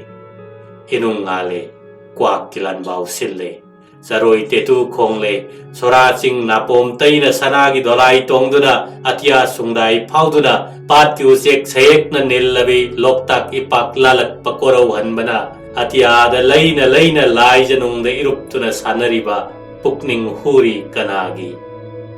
lenglong tingtong ching napom dagi uba ziri tampak iaida korau hanbana irup kheba nangi saktam ningthibi singthana wahei leite do uragata khangani mera thagi thayaida mapung pharaba thajana maring telhiba chingdon da pham bara khongban taiji jang on nongchup chingda thajana yengkhiba nangi phajaba kari wahina singthagani ising phabi mahai phabi macha chanbi na hakne Ateng Pukri, Sadim Pukri, Kauru Pukri, Chingdon da Pat, Thangi Thing Karang Ching, Loktak Patyai the Ching, Nongdon Taktaleba Kebu, Chingdon, Barak Turel Ising Chaibi, Tamoi Sumat Ningai ni, Mit Pam Hong Bayadavi, Pazaida, Hima Maitei Lema, Yenki Yenkiba Maikaida. Nangdi, Hima Prithivigi Sartkani, Kalpabrik Kahorivi, Nangbo, Aina Nung Sizay, Tawai dagi hena nung sizay. Nung sidarane sangban, Himalay-bak Manipur. Noong magkanbi, akhang kanbi masanubi sing nakupsen senari, oithang yathang paiduna, nacha patho kaya nangakchari ima na hakpo, Prithivi ga pikpasart ka sibo, chonglam chadaba nacha karana, honari mimang pamnaba, sargadagi suhelabi pokna pamlamdam Himalay-bak Manipur. Nang nanasa singgida magta singnung manung unung wanung taron magulong kangkoy surong na cingbada lotu na thambiri lan thumihiyay mani mukta munge haina imagi samlang lak na cingge poige haina yekna ba males na landarakle thobala thokpam yaurakle hauja thengkhang kayada asum na lak pa yekna ba kaya lalum chomai lo tanthokhi ningthi wang malana Landarak liba males lanme lalum chomai lau yendem tharak soi tanthok kigani Manipur wang malana kaurene imana ibo chat patare lan phamda sangban khangu sangban aide Himalay-bak Manipur bo asukki matik nung sijay aina Himalay-bak po khak thadok charoi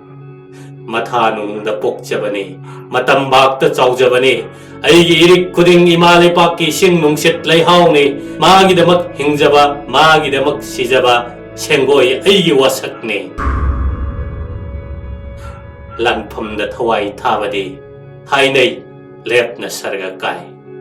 Adubai di pamjade sarga, pamjade Vaikuntha, pamjade golok, Brahmalok, Sivalok, ay di lakani, Halakani Himalay-bak Manipur da pokchagani hanna hanna mi waina poklabasu sa usek tinkang waina poklabasu uwa napi singbi waina bo poklabasu hanna hanna Himalay-bak kasida hanna hanna atay amata da pokcharoi mapok khuding tanthokani yeknaba timpa kakpai kang waina chikkani tingkhang waina yungani yeknaba amatta lemna tharoi Sangmana vida Koitum naraba mityeng amana sangtrik yeng laga hairakki Sangban Aina karigumba lanpamdagi halaktrabadi Karigumba lam kunu amana Sumang matonda nanakta khong labadi Madu aini haiba khangu Hai chale Yaure Chatnaba matam ngairamlani aibo kaure aibu imana haina phuk hogatuna gam mapanda thoki mamittagi mapi oro sintharabi phungatlabi sangbanabi yekna pumba lalum chomai lau yendem tharak soi langam phiran thet hala uko yambong haijaba ngam hode pumpang pangduna Machi lengdana adumak laiki.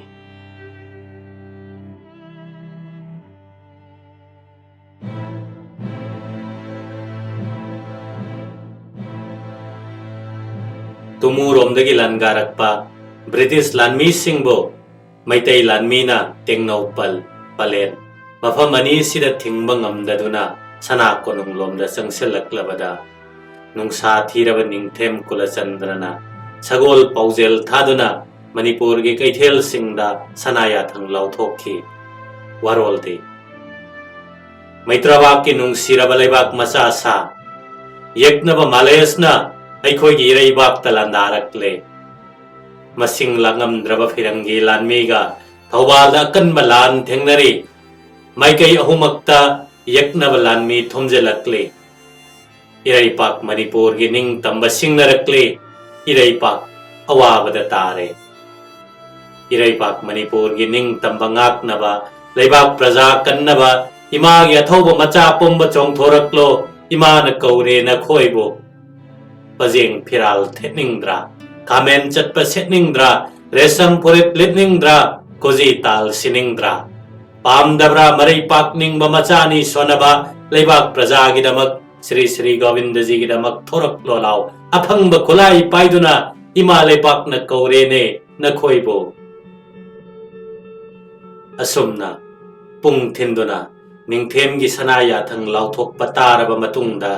laisraba hazari gi macha chautonga mamanaba chauga loinana yaripok maige yadomdagi mamanaba mari pakningba pakhang kun thang chungoi paiduna yeknaba maleska lan thengnage haiduna tolina halan sangi commander hazari da report tauraga sana kunung maikai pangkhre yaripok ki achau chauton pisak piklingaidagi maribak manipur gi yeknaba hek thengnaba mafamda hatkani haina wasakraba maribak ki yeknaba kanano kadaida leibage haiduna hangduna thiduna laklibane hauzik yeknaba du chongthorakle thawala thokpamda paiduna leire tabada yeknaba bu yendem tharak soibagum soirani kanbada harauguna luton karaba chau chauton ne asumna chongthorakhi maring telaiba khundagi maraibak ningba pakhang kun lerung pai tendong nambo poduna moba maring na luchingduna sana kunung tamlakle moirang lomdagi lakle tabak paiba maraibak ningba pakhang kun kengba mairem bana luchingduna mayang imphal kawbana luchingba long paiba pakhang kun ne maraibak ningba sana kunung panglakleba sekta moba sekta kungi maraibak ningba langna phenglaba thangjau ani pai pakhang kun puduna sana kunung panglakle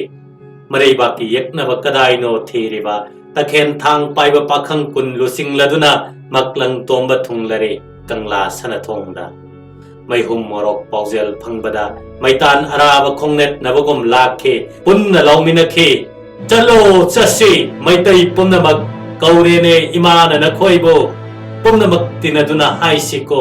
sige aikhoi imagidamak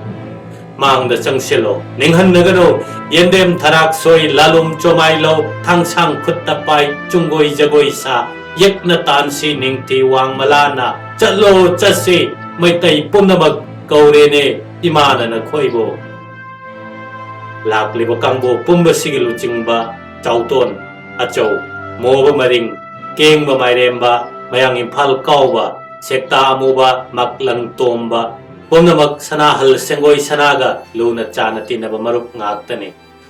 makhoi pumba nongchup sanathongda sengoi sana achawelang bani na taram no oktuna top karot tana pusilakhe top karota koreng jogras tangal general laisraba hazari wari saduna leiramne sengoi sana na sangsilaktuna kurum laga hangatkhe itol sanakhya ibungo aikhoi pumba maraibak ningba pathau ngaktane yeknaba males kalan bage lakchariba makhoi pumba koireng jobras ta khurumlami pakhang lan mi sing adu ubada koireng thangal harau momon nokhe adubu makhoina pairiba khulaina karamna phirangi nongmaiga pagadage khanbada chamamnai khulaiga loinana lali kaidau ngaino khanki nungai reda marai pak ningba macha matang leibada yeknaba lakha karisu tauba ngamdrebane ima leibaki mama ningba macha asuk yamna leirabada malesna kari tauba ngamgane asi hairaga koirengna achau chautonda hanglakhi nakhoi gide khulai karino aigya nanayai khoi kunne thang chungoi khulai ne laisraba hazari gi sebok ne moba nangi de kari khulai aigya nanayai khoi kun lerung ten tenjin hu taiba ek pan bada hingdraba ten ne asumna keng bagi ta kau bagi long thang jataret na saba ek thin bada hingba ngamdraba amuwa masung tombagi sam kokpa yana thauraba thangjau takhen thang pumnamak si khanglaba taraba tungda koirengna sengoi sanada hairakhi icha ibungo pumnamak si puduna napabong sanakyay School lakpagi thaugal tauduna ngasimak thawal lanphamda changsilo aduga makoi sing asi lanjing makti thanghangano Sengoi sana matol kurum lamlaga makoi pumba puduna mapabong thaugal tauduna thawal lan jatra tauki chalam daida matol ibungo na paw mahanggalam ki aiya Count Laligi Miyani Chandapurda British na phakre Akupa marol Hazari da hangbiyo Sengoi sana chatkraba tungda Koireng na hairakhi Ipu Aikhoi gi lanmi gi khulai si Onthok na pen khidreda Hazari Kari paule Jobras masu mapuda kurum laga Hazari na hanggalaki Aiya Tabada nungai taba pawama Hanggatjage Nanai Count Lali Junior Kari haiba Tapthabi waigya Hauzik makidi Nanai Lali gi Khudong thiba thoina leitre Adubu aikhoi gi khulai purakpada Magi miyani Chandapur thanada British lanmi na phakre Rifle kun Pistol tara yam laba maru galoina na phakre Kulai pusilak pagi pawasi Kalikata dagi Hanagi sagol hanjabana British sahib sing da pibani hai Aduga pawamana igya Silchar da sahib ki lanmi yam na Manipur da landana ba paihore hai British sifai sing adugi Commander di Kanana woy hai Madu hauzik makti khangdri idea Lali gi paude Nanai Lali edo Silchar rom da laklaroi Awang kasar gi haplong da laktuna Phoklong yaukhre hai Nam tiram taraga Lenglong lom da lakpayai hai nei Oh Adudi Jackson batai Mateng pangnaba Lenglong ning thau tintong da hai ko Yamna phagani idea Arong Turel Nong poktagi nong chup lomda Imphal palel lambi phauduna Khangabok amasung thawal athokpam Kulani gi marakta chen batureni Palendagi lakpa Imphal taba lambi Phaigak phaina thale Turel asi Kudup chamarom pai Kudup anidagi Mari phawaloi Turel asi mathakta saba thongna Palelga Imphal ga samnahale Mars thagi Tang kuntra mathoigi Ayuk pung taret taba matamda Tumudagi langarakpa British lanmi Thawal yorakle Arong Turel yogadaba Gas kuntra rom walingayda Mang tharakpa British lanmi lo singba Lieutenant Grant na Arong Turel mathakta saba thong may chakpa du uki Grant na Magi sagol clinker tongduna May saklipa mafam adu tamna Kanna thawzilaki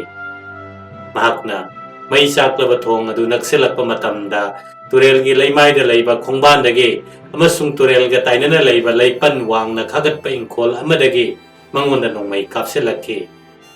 Maso Magi revolver adu salaga Ayaw marupom na mag laypal marumda layriba mising adu da Loy na kapsilam laga Kong lay tuna tung handuna Magi milay hubong mapam tana Magi sagolo thawdoki Thong dudi tumna chakre Grant na siyan kibo ubada Maitailan missing ado how na noki Lieutenant Grant Girls sa humrom handok laga Magilan missing Assembly line da Landana ba sem saduna layramba tingnaki Lieutenant Grant na Assault formation da Gurkha sifai tara na Extended line da pareng sana Kongkap taruk Lanna lepanduna Nongay matonda sangin tet Charles tawna ba ready da layrami Ahan ba assault party adugi tungda Ani sube assault party Gurkha sifai tara extended line da leplame Assault party bu mateng pangba Makoy gi yet oy paringda sifai kun thamlame Amasung makoy gi tungda Girls sahum gi manungda podyom mapai Madu honaba tungda nupa kuntra Amadi samu adu layrame Grant na advance haina order hek pirakpada mateng pangnaba thamlamba kangbu aduna nongmai kapa hawi makoina nongmai kape hek hobaga ahanba assault party aduna manglomda khongkap kuntra chengkhalaga pakthaduna lei mang thaba assault party na yeknaba tamna nongmai kaplingai da tungda lehoba assault party na chengkhalaga ahanba assault party gi mamangda khongkap kuntra hengatna chengkhalaga pakthaduna lei asomna assault party punamakka grand kaloinana turel dagi galsama mukha pamafam yore makoi mafam maduda pakthaduna minute mangarom lei makoi tamna yeknaba maitai lanmina turen torban lomdagi amadi leipanna koiselaba inkol adudagi nongmai yamna kapsilakhi adubu nongmai marusing adu makoi gi mamangda leipakta panduna tokhi leipakta panbadagi haigalakpa upulna makoi gi masada chongi makoi tuminna pakthaduna leikhiba aduda turen wangmada leiriba maitai lanmi sing aduna makoina kapkhiba nongmaina panduna yeknaba males lanmi sire haina khanduna langba hore tanja aduda grand ki order matungena assault party punamak amaga khongkap taruk lanna extended line the left tuna nongmai matona sangin thachinduna grand na lusingduna punna akanbu kholau lauduna turel tamna chenthare loina na kapakpa nongmaina panduna komthok luraba maitai lanmi khara sikhi adubu thindana maitai lanmi na makhoi gi mathakta kaptharakhi grand tamna kapakpa nongmai guli adu mangondadi pandaduna magi oida chenselakhleba british sipai amada panduna sikhi akanba safuga loina na chentharakleba grand turel gi aruba iren oiramduna maga loina ba sipai na singkhatkhi landarakliba british lanmi pumba turen lanthokuna maitai lanmi tamna phujilakhi akanba kholau akanba safu aduda leidadraba maitai lanmi khara siraba aduda chongtha majorna yeknaba thingba warani khangduna arong turel torbandagi amadi sagol sem ingkolda leiriba maitai lanmi pumnamak konglei thuna handokhi landarakliba british lanmi singaduna maitai lanmi tarukkhak makokta nongmai gulina panduna siramba nipan amana sanginna thinduna siramba thengnakhi arong thongda lan thengnaramba maitai lanmi punamak langaiduna ning hankraba matungda lieutenant grant na leipan awang bana question ba ingkhol ge camp adu loselaga camp ke awang chidai da lep tuna yengbada mana lep liba mafam dagi galsani pan lom lapa mafam da mile amarom sangna leiba maitai lanmi pareng adu ubada mahak ngakhi lanmi sing adu punna chani palom oigani mayam adu ubada mahak mafam adudagi hena changsenba ngamgani thajadre ayuk pung nipan khara helakpada lieutenant grant magi sifai single oinana awang ba leipal na question ba maitai lanmi gi camp oiramba ingkhol aduda changselame ingkhol aduda sumang ahum pareng sanale sumang khudingi maningda 20 by 30 feet chawba yum amamam lei yum sing asida tungda lei hoba pot pumnamak honjelle aduga mafam aduda maitai lanmina landarak pangak thoknaba amasung masa kanjanaba pumba sem sarame mahakna ingkolan ban adugi manungda changlaba matungda magi sifai sing check tobada magi sifai khuding makta piba nongmai maru chahum humphudagi chahum sijina khre mi amamamda nongmai maru marifuta mangaire sifai ama sikhre mak masa makso khajiktang so I haiba khangki chanaba chinjak so numit tarukni gi purakpa do numit humni gi tamangaire mahak manipur konung yawna changsenba ngambagi asa leitre aduna mahakna hojik tawgadaba si Burma romdagi natraga kasar kohima romdagi ahenba British lanmi thomjilaktriba phawba khangduna leiba tai haina lepki grant na hogi kei aduda yumsing adudagi phautan amarom khomjinduna paisilli chuhidagi sungba chini angangba cheng hawai asangba hawai tharak na chingba yumsing adudagi khomjillore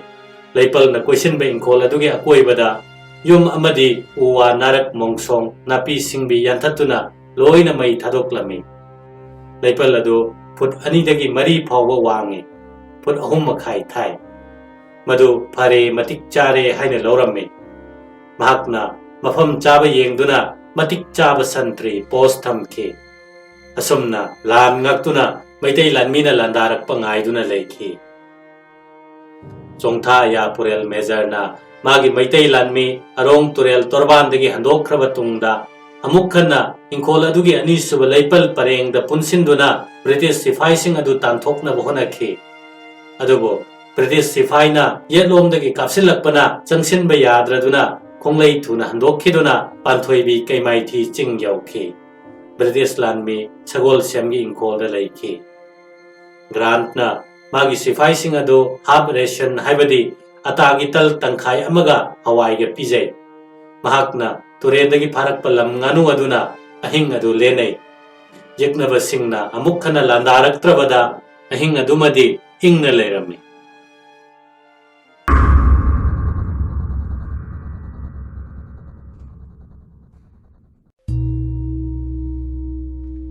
Mars tang kuntra mathoi ayukta arong turel thongda thengnaba lan gelan baw maihum morok sagol paw lilong lan sangda matam chana yobata natana sana kunungda Sri Sri Govindagi Sringar Arti loirakpada yorakhi chongtha mezergi maitai tengolbo British tengona takhairakpagi paw tabada lan phamma silu silakhi haiduna jobrasna haujau sana ya school lakpabu magi tengol puduna Thawala thokpam lan pham tana lan changna ba yathang piki sana konongi panji sanglakpana pirakpa afaba pungja khenphamda lan jatra taunaba raton thakorna thang ta nongmei lan gi khujukhulai pumba puja tauraba matungda safi lan phi setlaba ibungsi haujau sana ya school lakpa amasung majai bungo sengoi sana da sinare Sengoi pokpi mama sija ya school lakpi iru maithaja chandan chawa irang lang natin phanek thambal lekhok mayek naiba set moirang phi ina phi kok khumna in sana khuji nayan bi marai pareng si senga mada Sri Sri Govindagi nirmal lai pareng kalimai de katlaba sindur ga loinana puja tauraba khusu thang sang haptuna puraklaga safi lan phi set laba mabungo ya school lakpada khurum laga Nirmal lai pareng huksile marai bakta sindur nam laba matungda khuchu thangado mabungogi khutta sina na hare Himalay pak Manipur gi yeknaba males pumba yendem tharak soibagum soidat laga langam piran tet hanbira uko sanakhyai bungo asi haina chingna yeng lepchakhi matam maduda thoibi sanana mabungda thangsang pina hairakhi yambong maitraba ki yeknaba pumba hatuna langam piran tet thuna halo ko yambong mama sija sengoi gi nakta sangselak macabu makokta nanbi makutta mayana chik haiki imagi bungo napabungi bungo gi thogal tawbada natuna matek tabo oyo langam piran tetuna thindana halo koi bungo Thakurotona basti bachan tauduna pungpham khenpham chap chana joi kar lauduna bajai bengol khongduna lan jatra tauki tengol pareng leptuna mangda bajai bengon mathangda nongmei paiba maitai lanmi yangkhai gi tungda sagol karu tongduna chali ya school lakpa hak senma marina senaduna magi matungda yaripok achau chautona luchingduna thang chungoi paiba pakhang lanmi kun mathangda moirang kengba tabak paiba kun sekta amubagi thangjau lanmi mathangda maklang tombagi takhel thang lanmi makoigi matungda mayang imphal kaubagi long paiba lanmi mathangda moba maringi lering ten lanmina ning khomi kwaigi tungda sengoi sana amasung achawe langbana sagol mora mamam tongduna mikuk na hum singna tengol senaduna chatkhi tam kuntrama thoige yukta arong thongda thengnaba lan phamda British tengonna chongtha ya purel major gi maitai tengol bo takhairakle mi kunmarum si haiba pau tabada lelong tengol saduna leiriba manawi bungo ngau sana senapati sana mai pak wangkhai rakpa ibung si dalai roi hanjabana chingba lanmi lu singba sing langtak nei khanai lan pham si lure lanmi thomjin daba yadre kala phaba yengo haiduna sarang pandit tahangbada panji punamakna ayuk yuthak matung pung taruk tabada phai hairabada lan jatra tauduna ꯇꯦꯡꯒꯣꯜ ꯄꯨꯝꯅꯃꯛ ꯌꯥꯏꯁ꯭ꯀꯨꯜ ꯂꯥꯛꯄꯒꯤ ꯇꯦꯡꯒꯣꯜꯒ ꯂꯣꯏꯅꯅ ꯅꯨꯃꯤꯠ ꯌꯨꯡꯕ ꯃꯇꯨꯡ ꯄꯨꯡ 6 ꯇꯥꯕꯗ ꯊꯧꯕꯥꯜ ꯌꯧꯗꯨꯅ ꯊꯧꯕꯥꯜ ꯀꯩꯊꯦꯜꯗ ꯇꯦꯡꯒꯣꯜ ꯁꯥꯏ. ꯅꯨꯡꯗꯥꯡ ꯂꯥꯟꯖꯤꯡ ꯄꯨꯔꯦꯟꯁꯤꯡ ꯂꯥꯟꯒꯤ ꯂꯥꯂꯣꯡ ꯈꯟꯅꯩ. ꯅꯨꯃꯤꯗꯥꯡ ꯗꯔꯕꯥꯔꯗ ꯆꯣꯡꯊꯥ ꯌꯥꯄꯨꯔꯦꯜ ꯃꯦꯖꯔꯅ ꯑꯌꯨꯛꯀꯤ ꯑꯔꯣꯡ ꯇꯨꯔꯦꯜ ꯊꯣꯡꯒꯤ ꯂꯥꯟꯐꯝꯗ ꯌꯥꯝꯂꯕ ꯐꯤꯔꯪꯒꯤ ꯂꯥꯟꯃꯤꯅ ꯁꯥꯐꯨ ꯀꯟꯅ ꯂꯥꯟꯗꯥꯔꯛꯈꯤꯕꯅ ꯑꯩꯈꯣꯏꯒꯤ ꯆꯤꯟ ꯊꯪꯕ ꯂꯥꯟꯃꯤꯅ ꯃꯈꯣꯏꯕꯨ ꯊꯤꯡꯕ ꯉꯝꯍꯧꯗꯕꯅꯤ. ꯑꯗꯨꯕꯨ ꯃꯈꯣꯏꯕꯨ ꯁꯒꯣꯜꯁꯦꯝ ꯌꯨꯝꯐꯝꯗꯒꯤ ꯑꯋꯥꯡ ꯑꯃꯁꯨꯡ ꯅꯣꯡꯄꯣꯛꯇ ꯀꯣꯏꯁꯤꯟꯗꯨꯅ ꯊꯠꯇꯨꯅ ꯊꯝꯂꯤ ꯍꯥꯏꯅ ꯄꯥꯎ ꯇꯝꯈꯤ. ꯆꯣꯡꯊꯥ ꯃꯦꯖꯔꯅ ꯃꯈꯥ ꯇꯥꯔꯛꯈꯤ. ꯑꯩꯅ ꯌꯥꯝꯅ ꯉꯛꯄ ꯑꯃꯗꯤ ꯑꯩꯈꯣꯏꯒꯤ ꯆꯤꯟ ꯊꯪꯕ ꯂꯥꯟꯃꯤꯅ ꯀꯥꯞꯄ ꯅꯣꯡꯃꯩ ꯃꯔꯨꯁꯤꯡ ꯑꯗꯨ ꯃꯈꯣꯏ ꯌꯧꯗꯕ, ꯃꯈꯣꯏꯒꯤ ꯃꯥꯡꯗ ꯂꯩꯕ ꯂꯩꯄꯥꯛ ꯃꯊꯛꯇ ꯄꯣꯞ ꯄꯣꯞ ꯇꯥꯕ ꯑꯗꯨꯅꯤ. ꯑꯗꯨꯒ ꯃꯈꯣꯏꯅ ꯀꯥꯞꯄꯛꯄꯅ ꯌꯧꯔꯛꯇꯨꯅ ꯑꯩꯈꯣꯏꯒꯤ ꯃꯤ ꯄꯥꯟꯗꯨꯅ ꯁꯤꯈꯤꯕ ꯑꯗꯨꯅꯤ. ꯃꯅꯥꯎ ꯏꯕꯨꯡꯉꯣ ꯁꯦꯅꯥꯄꯇꯤꯅ ꯍꯥꯏꯈꯤ. ꯍꯌꯦꯡꯒꯤ ꯂꯥꯟꯐꯝꯗꯗꯤ ꯑꯩꯈꯣꯏꯒꯤ ꯕꯣꯝꯗꯤꯌꯔ ꯇꯣꯞ ꯀꯥꯞꯇꯨꯅ ꯃꯈꯣꯏꯒꯤ ꯂꯥꯟꯕꯟ ꯊꯨꯒꯥꯏꯒꯅꯤ. ꯑꯗꯨꯒ ꯂꯥꯟꯕꯟꯗ ꯆꯦꯟꯊꯣꯔꯛꯄ ꯃꯂꯦꯁ ꯂꯥꯟꯃꯤꯁꯤꯡ ꯑꯗꯨ ꯑꯩꯈꯣꯏꯅ ꯀꯥꯞꯈꯥꯏꯗꯨꯅ ꯍꯥꯠꯀꯗꯕꯅꯤ. ꯑꯍꯥꯟꯕꯗ ꯄꯦꯡꯒꯨꯟ ꯈꯣꯡꯗꯨꯅ ꯃꯈꯣꯏꯕꯨ ꯍꯟꯗꯣꯛꯈꯤꯅꯕ ꯍꯥꯏꯒꯅꯤ. ꯃꯗꯨꯗ ꯃꯈꯣꯏꯅ ꯍꯟꯗꯣꯛꯈ꯭ꯔꯕꯗꯤ ꯐꯔꯦ, ꯅꯠꯇ꯭ꯔꯕꯗꯤ ꯕꯣꯝ ꯀꯥꯞꯇꯨꯅ ꯂꯥꯟꯗꯥꯒꯅꯤ. ꯑꯁꯨꯝꯅ ꯍꯌꯦꯡꯒꯤ ꯂꯥꯟꯅꯣꯡ ꯈꯟꯅꯔꯒ ꯂꯥꯟꯖꯤꯡ ꯄꯨꯔꯦꯟꯁꯤꯡ ꯃꯥꯒꯤ ꯂꯥꯟꯁꯪꯗ ꯄꯣꯊꯥꯅꯈ꯭ꯔꯦ. ꯌꯥꯏꯁ꯭ꯀꯨꯜ ꯂꯥꯛꯄꯅ ꯃꯖꯥ ꯏꯕꯨꯡꯉꯣ ꯁꯦꯡꯒꯣꯏ ꯁꯅꯥꯗ ꯌꯥꯔꯦꯛ ꯁꯟꯇ꯭ꯔꯤ ꯁꯤꯟꯊꯥꯅꯕ ꯑꯃꯗꯤ ꯃꯥꯒꯤ ꯃꯃꯥꯟꯅꯕꯁꯤꯡ ꯆꯣꯏꯊꯣꯛꯇꯅꯕ ꯑꯀꯟꯕ ꯌꯥꯊꯪ ꯄꯤꯔꯝꯂꯒ ꯄꯣꯊꯥꯈ꯭ꯔꯦ. ꯁꯦꯡꯒꯣꯏ ꯁꯅꯥꯅ ꯌꯥꯔꯦꯛ ꯁꯟꯇ꯭ꯔꯤ ꯁꯤꯜꯂꯨꯔꯒ ꯃꯃꯥꯟꯅꯕꯁꯤꯡ ꯆꯥꯎꯇꯣꯟ, ꯑꯆꯧ, ꯀꯦꯡꯕ, ꯑꯆꯧ ꯑꯦꯂꯥꯡꯕ, ꯑꯃꯨꯕ, ꯇꯣꯝꯕ, ꯀꯥꯎꯕ, ꯃꯣꯕ ꯐꯝꯃꯤꯟꯅꯗꯨꯅ ꯋꯥꯔꯤ ꯋꯥꯇꯥꯏ ꯁꯥꯅꯈꯤ. ꯃꯈꯣꯏ ꯄꯨꯝꯅꯃꯛ ꯌꯦꯛꯅꯕ ꯐꯤꯔꯪꯒꯤ ꯂꯥꯟꯃꯤꯁꯤꯡ ꯈꯨꯠꯅ ꯐꯪꯅ ꯌꯥꯅꯗꯨꯅ ꯍꯥꯠꯀꯅꯤ ꯈꯟꯕꯗ ꯃꯄꯨꯛꯅꯤꯡ ꯇꯌꯥꯡ ꯇꯁꯣꯏ ꯍꯔꯥꯎ ꯃꯃꯣꯟꯅꯔꯤ. ꯃꯁꯥ ꯃꯁꯥꯅ ꯄꯥꯏꯔꯤꯕ ꯈꯨꯠꯂꯥꯏꯒꯤ ꯃꯒꯨꯟ ꯍꯩꯁꯤꯡꯕ ꯃꯍꯩ ꯍꯩꯅꯔꯛꯏ. ꯃꯣꯏꯔꯥꯡ ꯀꯦꯡꯕꯅ ꯍꯥꯏ. ꯁꯅꯈ꯭ꯌꯥ ꯁꯦꯡꯒꯣꯏ, ꯑꯩꯒꯤ ꯇꯕꯥꯛ ꯂꯥꯟꯃꯤꯒꯤ ꯇꯥꯗꯤ ꯈꯝꯕꯅ ꯀꯣꯏꯔꯦꯟ ꯇꯥꯛꯇ ꯀꯩ ꯐꯥꯕꯗ ꯄꯥꯏꯈꯤꯕ ꯇꯥ ꯑꯗꯨꯒꯨꯝꯕ ꯉꯥꯛꯇꯅꯤ. ꯍꯌꯦꯡꯗꯤ ꯇꯥ ꯑꯁꯤꯅ ꯃꯂꯦꯁ ꯂꯥꯟꯃꯤ ꯐꯥꯎꯔꯦꯡ ꯂꯦꯡꯗꯨꯅ ꯍꯥꯠꯀꯅꯤ. ꯁꯦꯛꯇꯥ ꯑꯃꯨꯕꯅ ꯁꯝꯊꯔꯛꯏ. ꯁꯅꯈ꯭ꯌꯥ ꯁꯦꯡꯒꯣꯏ, ꯑꯩꯒꯤ ꯊꯥꯡꯖꯧ ꯂꯥꯟꯃꯤꯒꯤ ꯊꯥꯡꯖꯧ ꯑꯁꯤꯗꯤ ꯁꯝ ꯀꯣꯛꯄ ꯌꯥꯅ ꯊꯧꯔꯕꯅꯤ. ꯊꯥꯡꯌꯥ ꯅꯃꯨꯛꯇ ꯌꯦꯛꯅꯕ ꯃꯥꯂꯦꯁꯀꯤ ꯂꯥꯂꯨꯝ ꯆꯣꯃꯥꯏ ꯀꯛꯀꯅꯤ. ꯍꯌꯦꯡ ꯑꯩꯅ ꯃꯥꯡ ꯊꯥꯒꯅꯤ. ꯃꯌꯥꯡ ꯏꯝꯐꯥꯜ ꯀꯥꯎꯕꯅ ꯅꯣꯠꯁꯜꯂꯛꯏ. ꯁꯅꯈ꯭ꯌꯥ, ꯑꯩꯒꯤ ꯂꯣꯡ ꯑꯁꯤꯗꯤ ꯊꯥꯡꯖ 8 ꯆꯪꯅ ꯁꯥꯕ ꯉꯥꯛꯇꯅꯤ. ꯊꯤꯟꯈꯤꯕꯗ ꯁꯣꯏꯐꯗ꯭ꯔꯕ ꯉꯥꯛꯇꯅꯤ. ꯍꯌꯦꯡꯒꯤ ꯂꯥꯟꯐꯝꯗ ꯌꯦꯛꯅꯕ ꯀꯌꯥꯝ ꯍꯥꯠꯄꯒꯤ ꯃꯤꯠꯌꯦꯡ ꯇꯥꯕꯤꯌꯣ. ꯃꯥꯛꯂꯪ ꯇꯣꯝꯕꯅ ꯍꯥꯏꯔꯛꯏ. ꯁꯅꯈ꯭ꯌꯥ, ꯍꯌꯦꯡꯗꯤ ꯑꯩꯒꯤ ꯇꯈꯦꯜ ꯊꯥꯡꯒꯤ ꯁꯛꯇꯤ ꯌꯦꯡꯕꯤꯌꯣ. ꯅꯣꯡꯃꯩꯒ ꯀꯣꯟꯅꯅ ꯌꯦꯛꯅꯕ ꯊꯉꯥꯏ ꯑꯃꯨꯛꯇ ꯊꯕꯠ ꯌꯦꯟꯗꯦꯝ ꯊꯔꯥꯛ ꯁꯣꯏꯕ ꯁꯣꯏꯗꯅ ꯎꯕꯤꯒꯅꯤ. ꯃꯣꯕ ꯃꯔꯤꯡꯅ ꯍꯥꯏꯔꯛꯈꯤ. ꯁꯅꯈ꯭ꯌꯥ, ꯑꯩꯒꯤ ꯇꯦꯟꯁꯤꯡ ꯑꯁꯤꯗꯤ ꯏꯄꯥ ꯏꯄꯨꯁꯤꯡꯅ ꯁꯤꯖꯤꯟꯅꯕ ꯃꯍꯨ ꯀꯜꯂꯕ ꯍꯨ ꯇꯩꯕꯅꯤ. ꯈꯖꯤꯛꯇꯪ ꯁꯣꯛꯈ꯭ꯔꯕꯗ ꯍꯦꯛꯇ ꯁꯤꯕꯅꯤ. ꯌꯦꯛꯅꯕꯒꯤ ꯃꯊꯛꯇ ꯑꯩꯅ ꯇꯧꯕ ꯇꯦꯟꯒꯤ ꯂꯥꯟ ꯌꯦꯡꯕꯤꯌꯣ. ꯑꯆꯧ ꯆꯥꯎꯇꯣꯟꯅ ꯍꯥꯏꯈꯤ. ꯁꯅꯈ꯭ꯌꯥ, ꯍꯌꯦꯡ ꯍꯛꯊꯦꯡꯅꯕ ꯂꯥꯟꯐꯝꯗ ꯑꯩꯒꯤ ꯊꯥꯡ ꯆꯨꯡꯒꯣꯏꯒꯤ ꯃꯇꯤꯛ ꯃꯌꯥꯏ ꯈꯪꯕꯤꯒꯅꯤ. ꯃꯔꯩꯕꯥꯛꯀꯤꯗꯃꯛ ꯁꯤꯕ ꯀꯤꯗꯅ ꯆꯣꯡꯊꯣꯔꯛꯂꯤꯕ ꯃꯃꯥꯟꯅꯕꯁꯤꯡ ꯑꯗꯨ ꯎꯕꯗ ꯁꯦꯡꯒꯣꯏ ꯁꯅꯥ ꯍꯔꯥꯎ ꯃꯃꯣꯟꯅꯩ. ꯑꯗꯨꯕꯨ ꯃꯈꯣꯏ ꯄꯨꯝꯕ ꯂꯥꯟ ꯑꯃꯨꯛꯇ ꯌꯥꯎꯗ꯭ꯔꯤꯕ, ꯊꯣꯏꯗꯣꯛꯅ ꯅꯣꯡꯃꯩꯒꯤ ꯂꯥꯟ ꯎꯗ꯭ꯔꯤꯕ ꯉꯥꯛꯇꯅꯤ. ꯑꯗꯨꯅ ꯃꯄꯥꯕꯨꯡ ꯁꯅꯈ꯭ꯌꯥꯒꯤ ꯑꯆꯦꯠꯄ ꯁꯅꯥ ꯌꯥꯊꯪ ꯈꯪꯍꯟꯈꯤ. ꯇꯥꯕꯤꯌꯨ ꯄꯥꯊꯧ ꯃꯔꯨꯞ ꯄꯨꯝꯅꯃꯛ, ꯄꯥꯕꯨꯡ ꯁꯅꯈ꯭ꯌꯥꯅ ꯇꯥꯛꯄꯤꯔꯛꯏ. ꯂꯥꯟꯐꯝꯗꯗꯤ ꯁꯦꯅꯥꯄꯇꯤꯒꯤ ꯌꯥꯊꯪ ꯏꯟꯒꯗꯕꯅꯤ. ꯂꯥꯟ ꯆꯪꯕ ꯌꯥꯅꯕ, ꯀꯗꯣꯝꯗ ꯌꯥꯅꯕ ꯄꯨꯝꯕ ꯁꯦꯅꯥꯄꯇꯤꯒꯤ ꯌꯥꯊꯪ ꯉꯥꯏꯒꯗꯕꯅꯤ. ꯑꯗꯨꯅ ꯌꯥꯊꯪ ꯉꯥꯏꯗꯨꯅ ꯆꯣꯏꯊꯣꯛꯇꯅ ꯂꯩꯌꯨ ꯇꯥꯛꯄꯤꯔꯛꯏ. ꯑꯍꯤꯡ ꯑꯁꯤ ꯊꯦꯡꯖꯜꯂꯛꯂꯦ, ꯄꯣꯊꯥꯔꯨꯔꯁꯤ.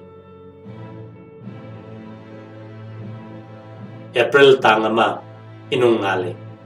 ꯁ꯭ꯔꯤ ꯁ꯭ꯔꯤ ꯒꯣꯕꯤꯟꯗꯒꯤ ꯃꯪꯒꯜ ꯑꯥꯔꯇꯤꯗꯒꯤ ꯍꯧꯅ ꯃꯩꯇꯩ ꯂꯥꯟꯁꯪ ꯅꯤꯟ ꯈꯣꯡꯕ ꯍꯧꯔꯦ. ꯃꯩꯇꯩ ꯂꯥꯟꯃꯤ ꯄꯨꯝꯅꯃꯛ ꯊꯧꯕꯥꯜ ꯇꯨꯔꯦꯟꯗ ꯀꯨꯝꯗꯨꯅ ꯏꯔꯨ ꯃꯥꯏꯊꯖꯔꯒ ꯆꯥꯛꯈꯨꯝ ꯃꯆꯥ ꯃꯆꯥꯗ ꯆꯥꯛ ꯏꯁꯤꯡ ꯊꯣꯡꯗꯨꯅ चाबा थकपा लोइरगा साफी लानफी सेट पाइगदबा खुलाई पाइदुना अयुक अदुदा लंजिंग पुरेन मनाव इबुंगो सेनापति की याथंग ngaiduna leinari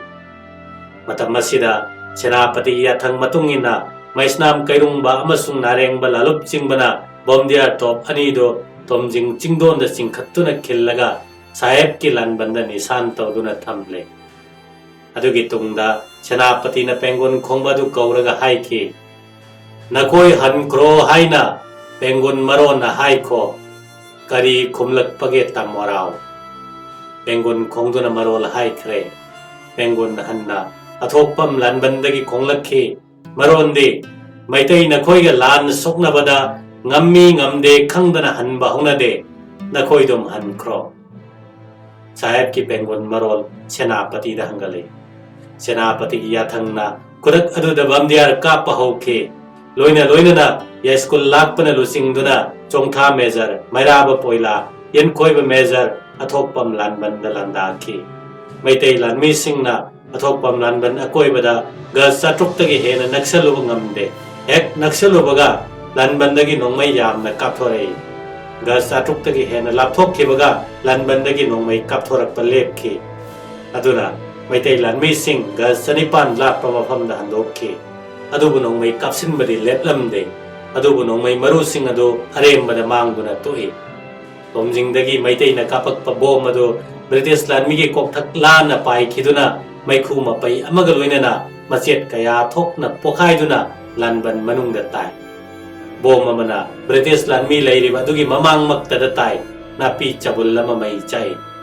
bom sing aduna lanna lepliba sifai sing aduda asoka pan thokhandrabasu British lanmi gi commander lieutenant Grant ki mabukningda akiba pokhi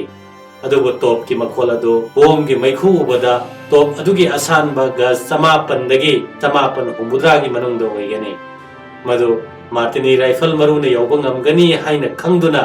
magi gurkha sifaida top khileba mafam adu tamna martini rifle kafan ki saheb ki nongmai maru yoraktuna nareng bagi makhongda ama pengun gi makhongda ama pali top kapada yawba lanmi ani ahum su palabada bomdiar top ani adu lam chatret mukla pa mafam da thaidok tuna khenki hauzik saheb ki marudi yaudre adubu sarkar gi lanbanda kapa bomdiar gi safoso khara hanthare asumna nongmai kapnaba numit tadri fawba chatharami numit takhiduna mamsilaklabada numidang lan to bahuna de haiduna maitai lanmi pumnamak lansangda hanjenakhi ayuktagi lan lo singloba sanakhya ya school lakpana khangki nongmai gi landa saheb singbu maithiba piba ngamloi maramde khulai phaba makhoina hele thang paiduna khutna phangna yanaduna maithiba pigadabane adubo commander kanano yeknabagi lanmi kayam yambage haiba khangba mathau tai mamselaklabada asomda Grant na lanban gya koibada yeknaba amatta leiba udrabada sifai sing ado amamamta pareng sana lanban manungda changhanke aduga leipan gya koibada leihanke ngasi gi landa lanban manungda sagola masi mi amasoi mana khangke ayukta yamna kalamba lanban ado yeknabagi top ki mamangdadi chena khaba panga manare mahak ka hena nungai khide aduna sifai singi lotpham langkhong tawba tai numidang adu maitai gi lansangda darbar tawi manawi bango senapati da lanjing puren singna pau tame bamdiar maisnam kairung bana pengun ga nareng baga ani gi makhongda gulina sokpa atopa lanmi ama top khinpham tomjing da si sanakhya school lakpagi kamboda lanmi ama nongmai na panduna si atai nakandadi asoka pan yaude ekhoi gi lanmi na British ki lanban koisin duna nongmai kapsin duna thamme makhoi handok pangamde adubo lanbandagi nongmai di yamna kapthorei bamdiar kapsin baduda lanban manungda asiana atek akai kari thokpage haibadu su khangdre sarkar gi commander kanano makhoi lanmi kayano haibadu su khangdre manawai mo senapati na hai hayeng di chithi iduna makhoi handokhinaba haige maduda handoktrabadi ngasi chathariba lalong adu chathasi asumna lepnaduna masa masagi lansangda changnakhi ya school lakpagi lansangda Sengoi sanana lu singba pakhang taret makoi gi tungin ba pakhang lan mi taret ka loinana yeknaba British ki lanban karamna sabage yengnana ba ayuk changsalu bada sagol sem inkol yaugadaba lam chahum lom watlingai da leiba inkol gi leipal thakta lepkatuna sifai da khudom bi thinduna masing thiruba kengba gi tabak lan medo sarkar na kapak panong mai maruna panduna sikhi madu bada Sengoi sanana makoi loinamak leipan marumda leisil halaga lansang tana halakhi kengbadi mai hore lan changla si haire lan sokna runi haiduna lak pamakoi ataisu ngasi lan changba yohondaba dugi warauri Sengoi sanana haikhi aigi nungsiraba athauba pomba aikhoi pomnamak lan changnaba senapati yathang launaba pabung sanakhyada hangatkani aduba lan thengnagadoriba yeknaba dugi mapangal mathauna khulai masing amadi makoi gi commander gi heisingba du khangdokpa darkar lei maramdi yeknabagi sakti khanglaga lan thong singadabane aduna aikhoina hanbada tawgadabadi males ki lanban khama sung nong chuplomdagi changba yabra yengba lanban manung si kamdawi kadai de yarek santri lei yeknaba kaya yami asina chingbagi pau khombatai yamna cheksinna lona chatkadabani landaba chatpanate pau khomba chatpani haibasi kauroi pau du khomlaga aikhoi loina aikhoi gi lansangda halakkadabani aikhoi gi mi amata yeknabana phan kheba yade hayengdi aikhoi kangbu ahum thokna chasi moba tomba amasung aina ahanba kangbu kauba amuba amasung elangbana anisuba kangbu aduga kengba chautona amasung achauna ahum suba kangbu khudingda ta long thangjau ten takhen thang amamam loinaba yai aina lanban gi awang elangbana khada achauna nongsup lomda chatkadabani hayeng ayuk chatkhraga namit tarakpada halaktuna lansangda unaba aikhoina kauroidabadi aikhoi lan yanaba chatpanate yeknabagi pau khombani inungale April tang anigi ayuk namit thorakpada kangbu ahumadu magi maikei da chanakre ahanba kangbu thindana lona changsinduna sagol sem yumphamgi awang thangba leipan marumda leiduna lanban manungda tawribadu ukhi sagol sem yumphamda grant ayuk pung ahum tabada hogatuna leipal la koiba adugi mafam marida sifai tara na chet na ngai lemhoba sifai kharaga kem follower begari sing aduna bora khaw ahangba thumok ahangba chithi khaw ahangba ration purakpa ahangba khaw singda lebak leitum hapsilaga mangda amasung nakanda pan manga khagatuna thamni madu top kapakpa matamda kannabani leipal marumda lotnaba kom langkhong tawthoklami langkhong amada mini pandagi tara phawba lotpa yai maitai lan mi lan jabana nongmai hek kapakpada kom da lotuna lei mi ama phawba pande maitai lan mina lanban lomda lam chahum lom lapna hek changselakpa ubada lanbanda leriba sifaina kapti nadrabadi nongmai sukap kapte pumnamakasi Sengoi sanana ukhi grant na top marudagi kannaba turel lomda chenthoknaba lanbandagi turen taba lambi ama sembado khangabok-tagi ani suba kangbugi elangbana ukhi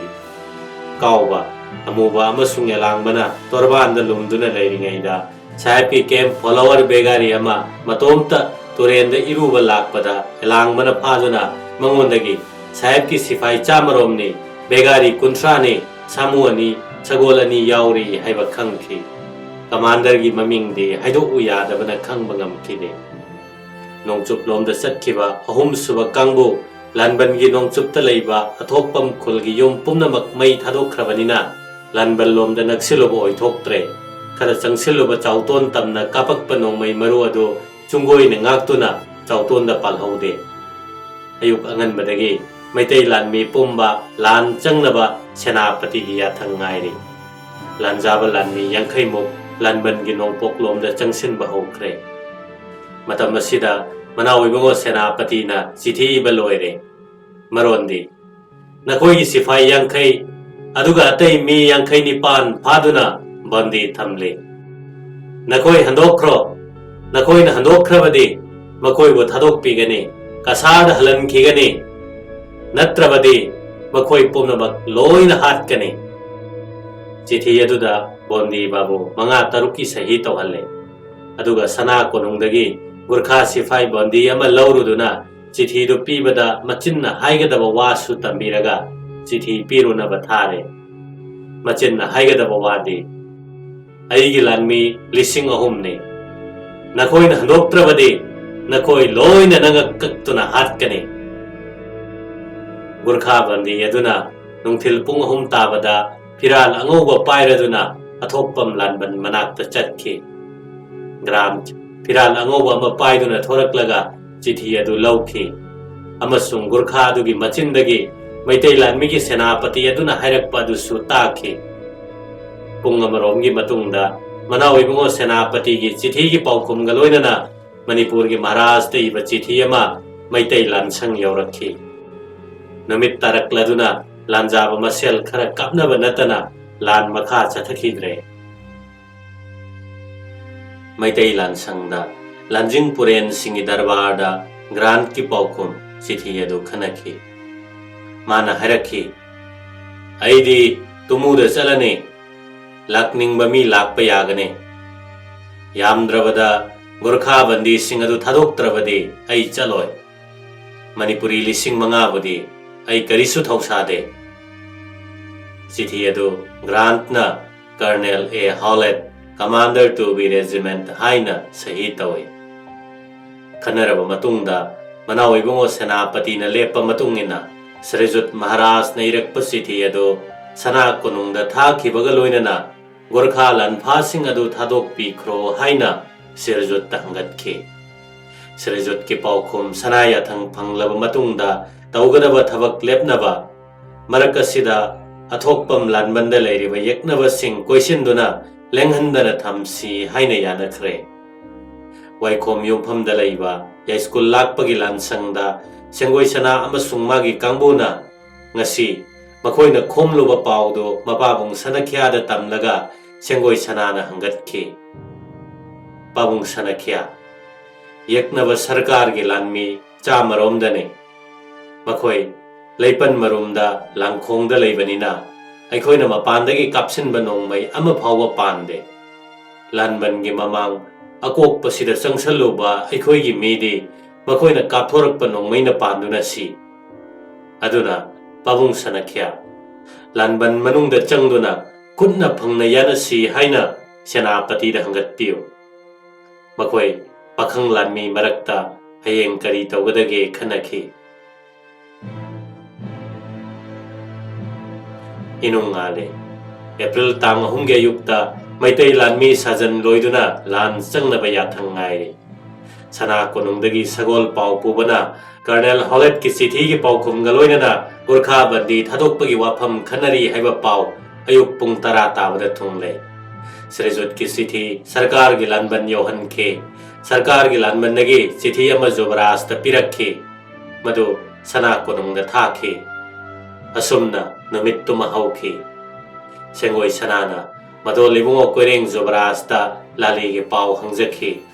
aduga makhoi kangbu ahumdo ngarangomna pau khumba chanakhi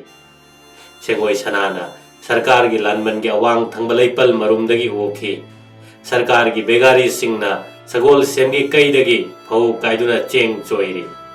lanban na koibado sifaina santri tawri mitna singna leiri achawe langbana khangabok lomdagi arong turen lanpham athenba jaga ama thengnakhi maduda maring ten paiba amaga lanthok mineraga lomduna begari sagol senba ama tena thaduna halamlaga numit tarakpada lansangda halakhi achau chauton so nongchup lomgi lanban taba ahingda chatpa yaba lambi ama thengnarakhi pau pumnamak Sengoi sanana mapabungda tamki amadi lan yanani haiduna laklaga lan changdaba sida pakhang lan mi pomba kangau nare paireng tureng tongnare haktheng nana lan tongnaba sinbiyo haina hangatki mathangi numit April tang mari gi nungthilda Jobras ki sithi thunglare bandi sibai pomba thadokre kasar Kohima rom da chanakhre hairakle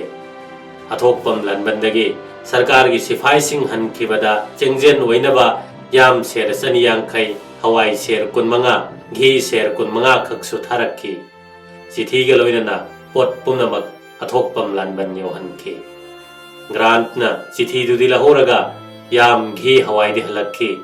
amasung bandi sing aduna kasar amasung Kohima yaudri phauba zamin oina tumuda leinaba darbar member amathara u haiki Jobras na subedar amatharakki numit asimasu nomai kapnadre maitai gi lansang dadi hainaba matungina sarkar gi sifai handokhragani lan loiragani haina haraunari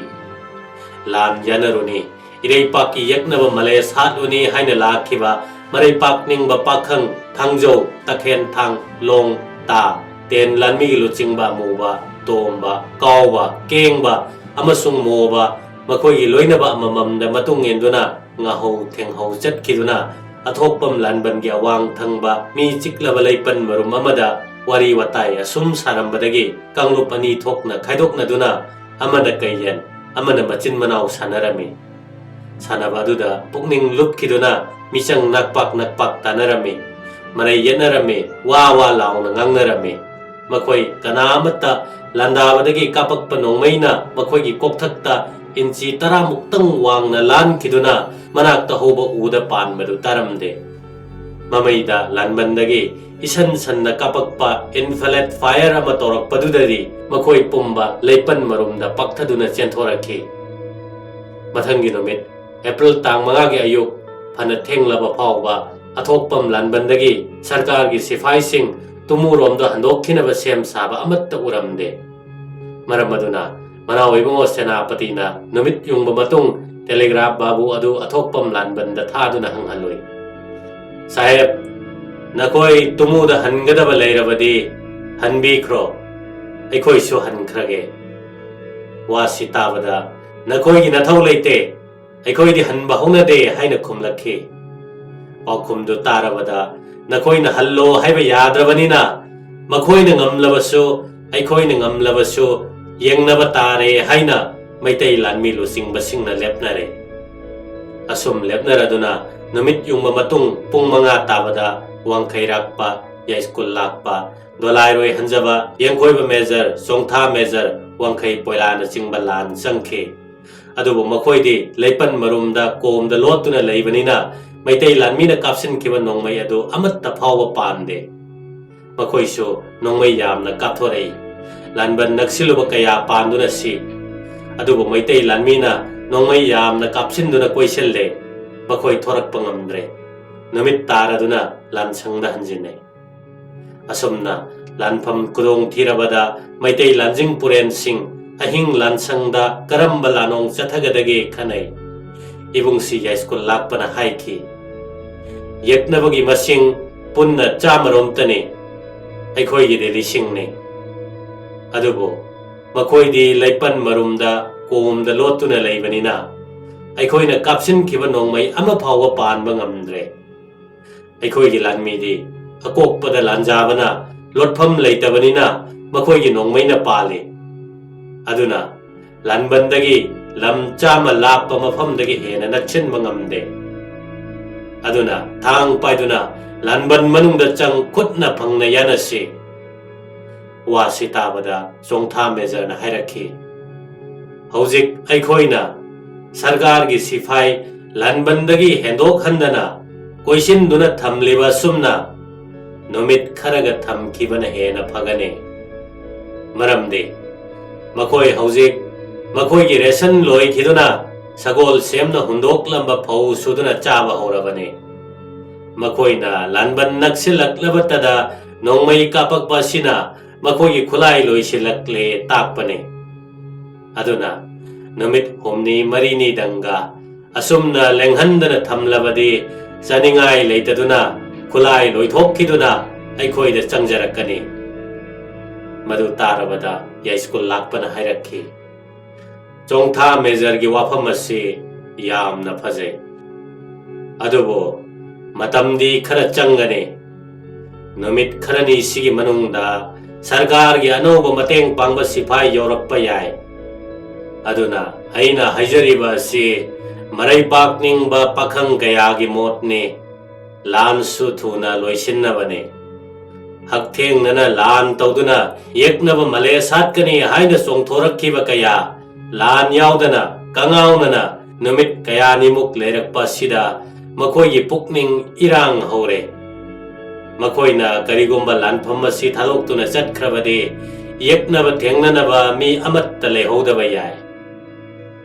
pumnamak si taraba matungda manaw ibungo senapati na haiki ibungsi ya school lakpagi wafam achumbane songtha major na hariba lalong asisu aphabane aduna lalong animak asi pangthoknaba yamung ya school lakpaga songtha major ga anina paikhatpiro asomna lepnaraduna mathang numit tang tarukta ya school lakpagi lan changnaba sem saba hokre hayengdi thang paiduna khutna phangna yeknabaga lan yanarani haiba paw asi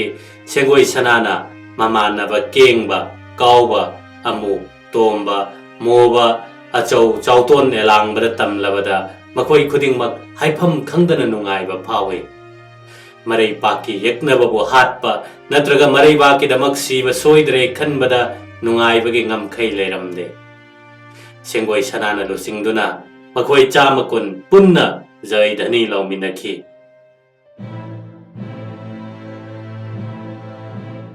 inungale April gi tang taruk ayuk numit thoktringai athokpam lanbanda grant na check tobada slider rifle khudingmak maru humputra aduga martini rifle khudingmak maru kunthra ta mangaire haiba khangki maram maduna mahakna sifai pumnamak lanban manungda komda pakthaduna lehanki amasung yeknabana lanban gi chekpal adu kakhalaktriba phawba nongmai kapa yade haina akanba hukum tawki ayuk numit thoraklaba matungda ya school lakpagi tengol lanjang lakle lam chani rom lapa mafamdagi lanmi singna pungamarom suklep leptana lanban tamna nongmai kapselame serakaduda sengoi sanana mamanaba thangjau lanmi takhen thang ta long chungoi lanmi kudup chamri rom lapa mafamda manglomda lanban tamna paktha tapna sangsilame ngasidi lanbandagi makhoina nongmai ama phawba kapakte pakhang lanmi sing ado pungamarom sangselak tungda lanbangi mapan thangba leipal do yaure ek yobaga khawang leipan gi akoibada sengoi sanana haiba matungina leipan marumda lumduna yathang ngaiduna le pakhang lanmi kharadi ngaingamdana lan yana ningduna leipan lanthokna bo honarame adubu leipan hek kakhalubada nongmaina panduna soi si asumna lanban manungda chongsinnaba leipan kakhaluba amuba magi yet oida karakpa thangjau lanmi mari manga nongmaina panduna sibado hek ubada ipa pakhatna ninghana songtharaktuna lemhoriba thangjau lanmi kharadu puduna chenki numit adudagi amuba nongmai makhol bambula makhol hek tabaga mamit mana tathak leipan marumda chensinduna hekta lotki matam masida sengoi sanana takhen thang long ta tena nongmai ga lambang ngamloi khangduna tomba kengba kauba amasung mobada lanphamdagi handokhinaba haijaki adubu makhoina sirabasu adu mangaire imalebakki damaktani hallaroi haina sikhang khanglame adu erabade khangaboklomdagi changbiyo pathau moba nangi maigi tenna sarkar gi lansang mai thadokpiyo achau chauton elangba amasung aina awanglomdagi lan changge hairame asumna kengba kauba moba magi lanmiga khangabok maigei pangkhre tomba takhen thangde sanakya sengoi thadokloi haina lehore Sri Sri Govindagi Sringar Arti lorakpa matam pung nipan mapalom tarakpada Yeskul lakpana sin balanthong matungina maitai nongmai lanmina leipan marumdagi pung amarom leptana nongmai pangkap ta kaplame adugo lanbandagi nongmai ama phawa kapakte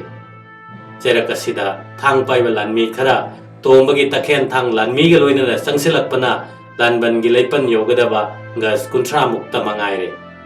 madu wada grant na gurkha sifai kun mukka loina lanbandagi thoraktuna samban marumda lona changsilaktuna yet bomdagi makhoigi mathakta landakhi tombagi takhen thang lanmi ahumari nongmaina panduna sikhi maitai lanmi sing tung handokhi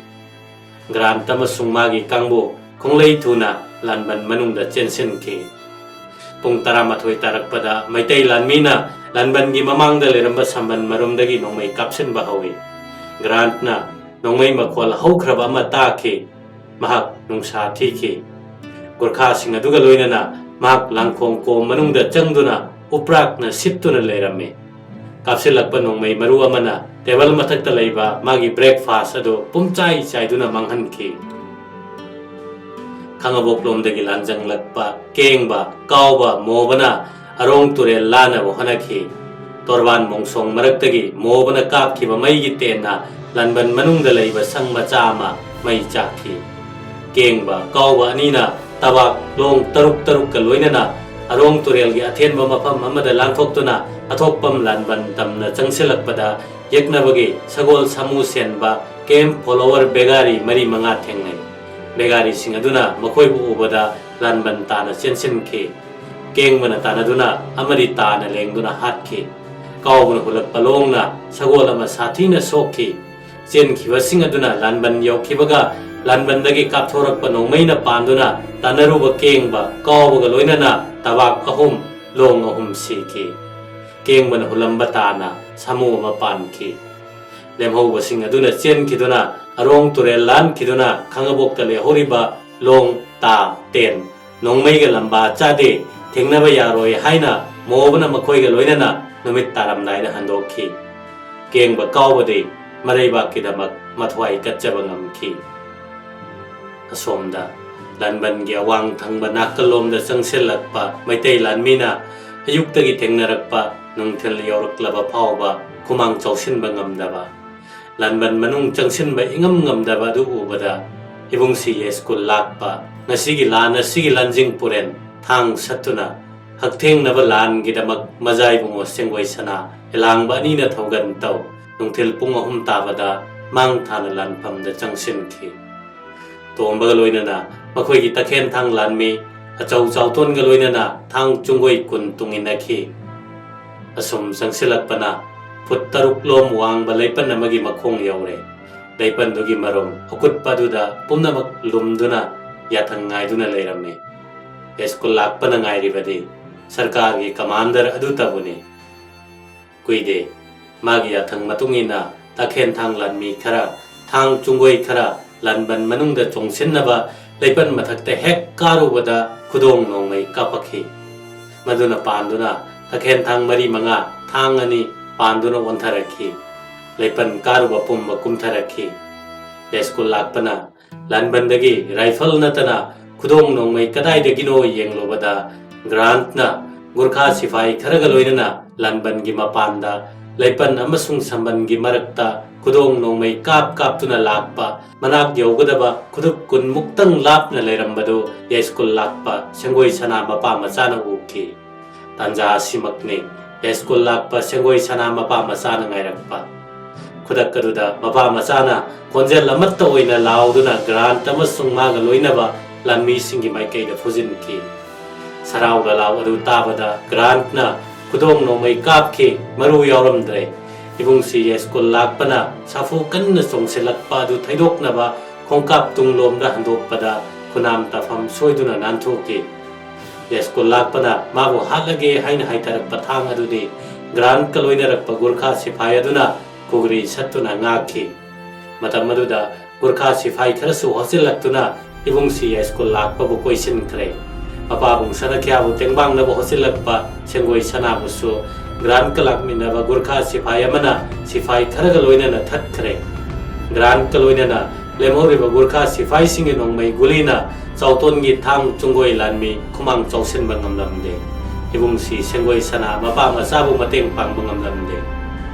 ibung si school lakpa ahan oirabaso haktheng nabalan phamdadi nong sane ibung si sengoi sana haktheng nabalan phamda lamba laitaba nong sane yeknabna langoi chankraba school lakpa sengoi sana mapa machana khongpam ahumda alat chakragumna leiduna koisel leba yeknaba singa matam khara yanaki makhoi ani gi thangyana yandem tharak soibagum yeknaba kaya gi makhong makut mangak ken ki masa pumba humang na pumlup lup laba ya school lakpa mayok na riba gurkha officer adu mathabak ta thang na tinduna hatpagi nungsa mapi pui na hon langam lalaw ga loinana thang adu satlaga grand kaida lege yengakki tanja simaktada mayok na riba sangin paiba gurkha officer adu halaga mapabung sanakya kadom dano yenglakki kudak kaduda grand ki matung ilakpa sifai khara nomai kapna ibung si maba masagi mai kai tamna hosilakhi ibung si school lakpana tuduna reiba grand ubada siraboi ninglami sirabra yenge changsilobada sizinaramba grand na nakandagi satlaga kapak pa revolver maruna panduna ibung si school lakpatu ki mapagi laman kumge songselak pa sengoi sana athapadagi kapak pa nongmai gulina pan ki nongmai na palaba sengoi sana bo gurkha sifai ani na thatki grand tamna haitharak pathang sifai amana ngake kulai na soklaba dingzen kharaba sengoi sanana hanba leitana lan yanaduna sifai ani do halam laga lan phamda tuki sengoi sanabo tengbang na bo hoselakhiba takhen thang tomba grand ki revolver guli na panki sengoi sana tamna kapluba maru yaudre haiba khangki grand na magi revolver gi maru pumnamak loina kapthokhrabada nongmai maru loiselakle khangduna lemawba sifai sing aduga thuna yangna lanban manungda chensinki namit tarakladuna la leple achau chauton elangbana makhoi gi lanjing puren ani school lakpa amasung sengoi sana ani gi asiba hakchang adu thawal lansang tamna purakhi takhen thang lanmina takhen thang tomba purakhi numit asigi nungthel numidang wairam korau hanba nong magi manipur khongchat loiraduna ngaprum tingjeng da phamduna ngaihaktan pothari nongchup atiada ngangrana ba phizon setpi aditina masabu taramna khoiju laikham maikhu khuna okle atiada pairambo sekwaya mahum maikai pangnarakle sanjabungdagi san kanarakle hainam leinam puraba malang basu liri humli pumnamak ayingba atappa chaning taba nungaiba matamni asumna nungsana nemtharakpa hakchangna tekhalakpa matam asida imphal ya school brahmapur thakur roton gi yumda thakur roton leite sana kunung kakhi lewaki yai phanaba katpa jaiga puja yauki thakur roton gi thaurani sandhya puja gi laisang mandir marjan tauri sangbanabi mathantani magi kada pumchikchi matam maduda ikhang khanghodana lam khunu ama pairaktuna sumang matonda nomna chat khonglakhi lam khunu na khongbagi khonjel hek tabada sangbanabi mamitta mapi sinthana yambung haina thamoi phukna khonpham kaina kauduna himungdagi cheng yawba laitang adu paiduna sumang maton tana chenthoraki cheng khubam chairame lam khunu aduna nom chatuna kukru khongduna cheng khunduna chabadu mapi oro tana yengli machinna kauri yambong makhondi thokte masanupi thamoi set kaina nikna kaukhiba khonjel adu tabada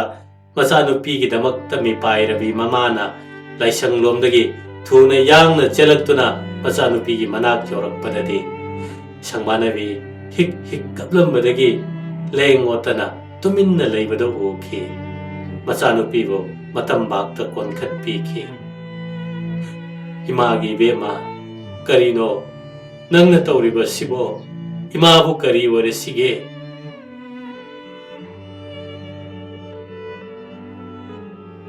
Lieutenant Grant na lanban manungda chensin krabatungda lanban na koibadu yengsiloi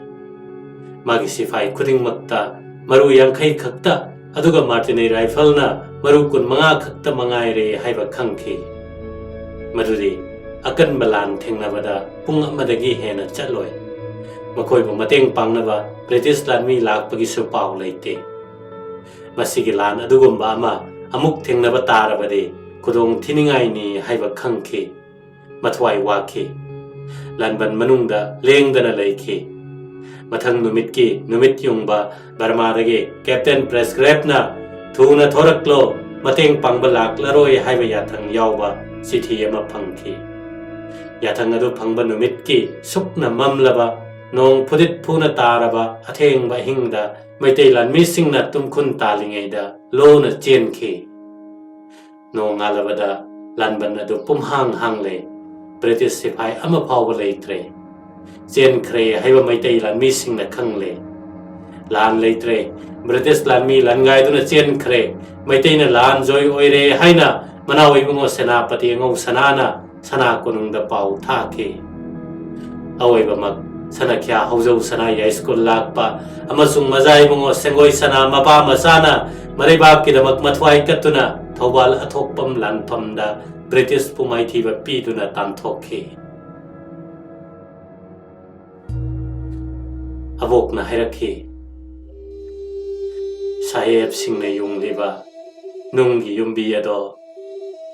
pabung sanakya ya school lakpa amasung yambung Sengoi sanagi tupam manaktani khongjom lan loiraba matungda lan phamda mathwai tha khraba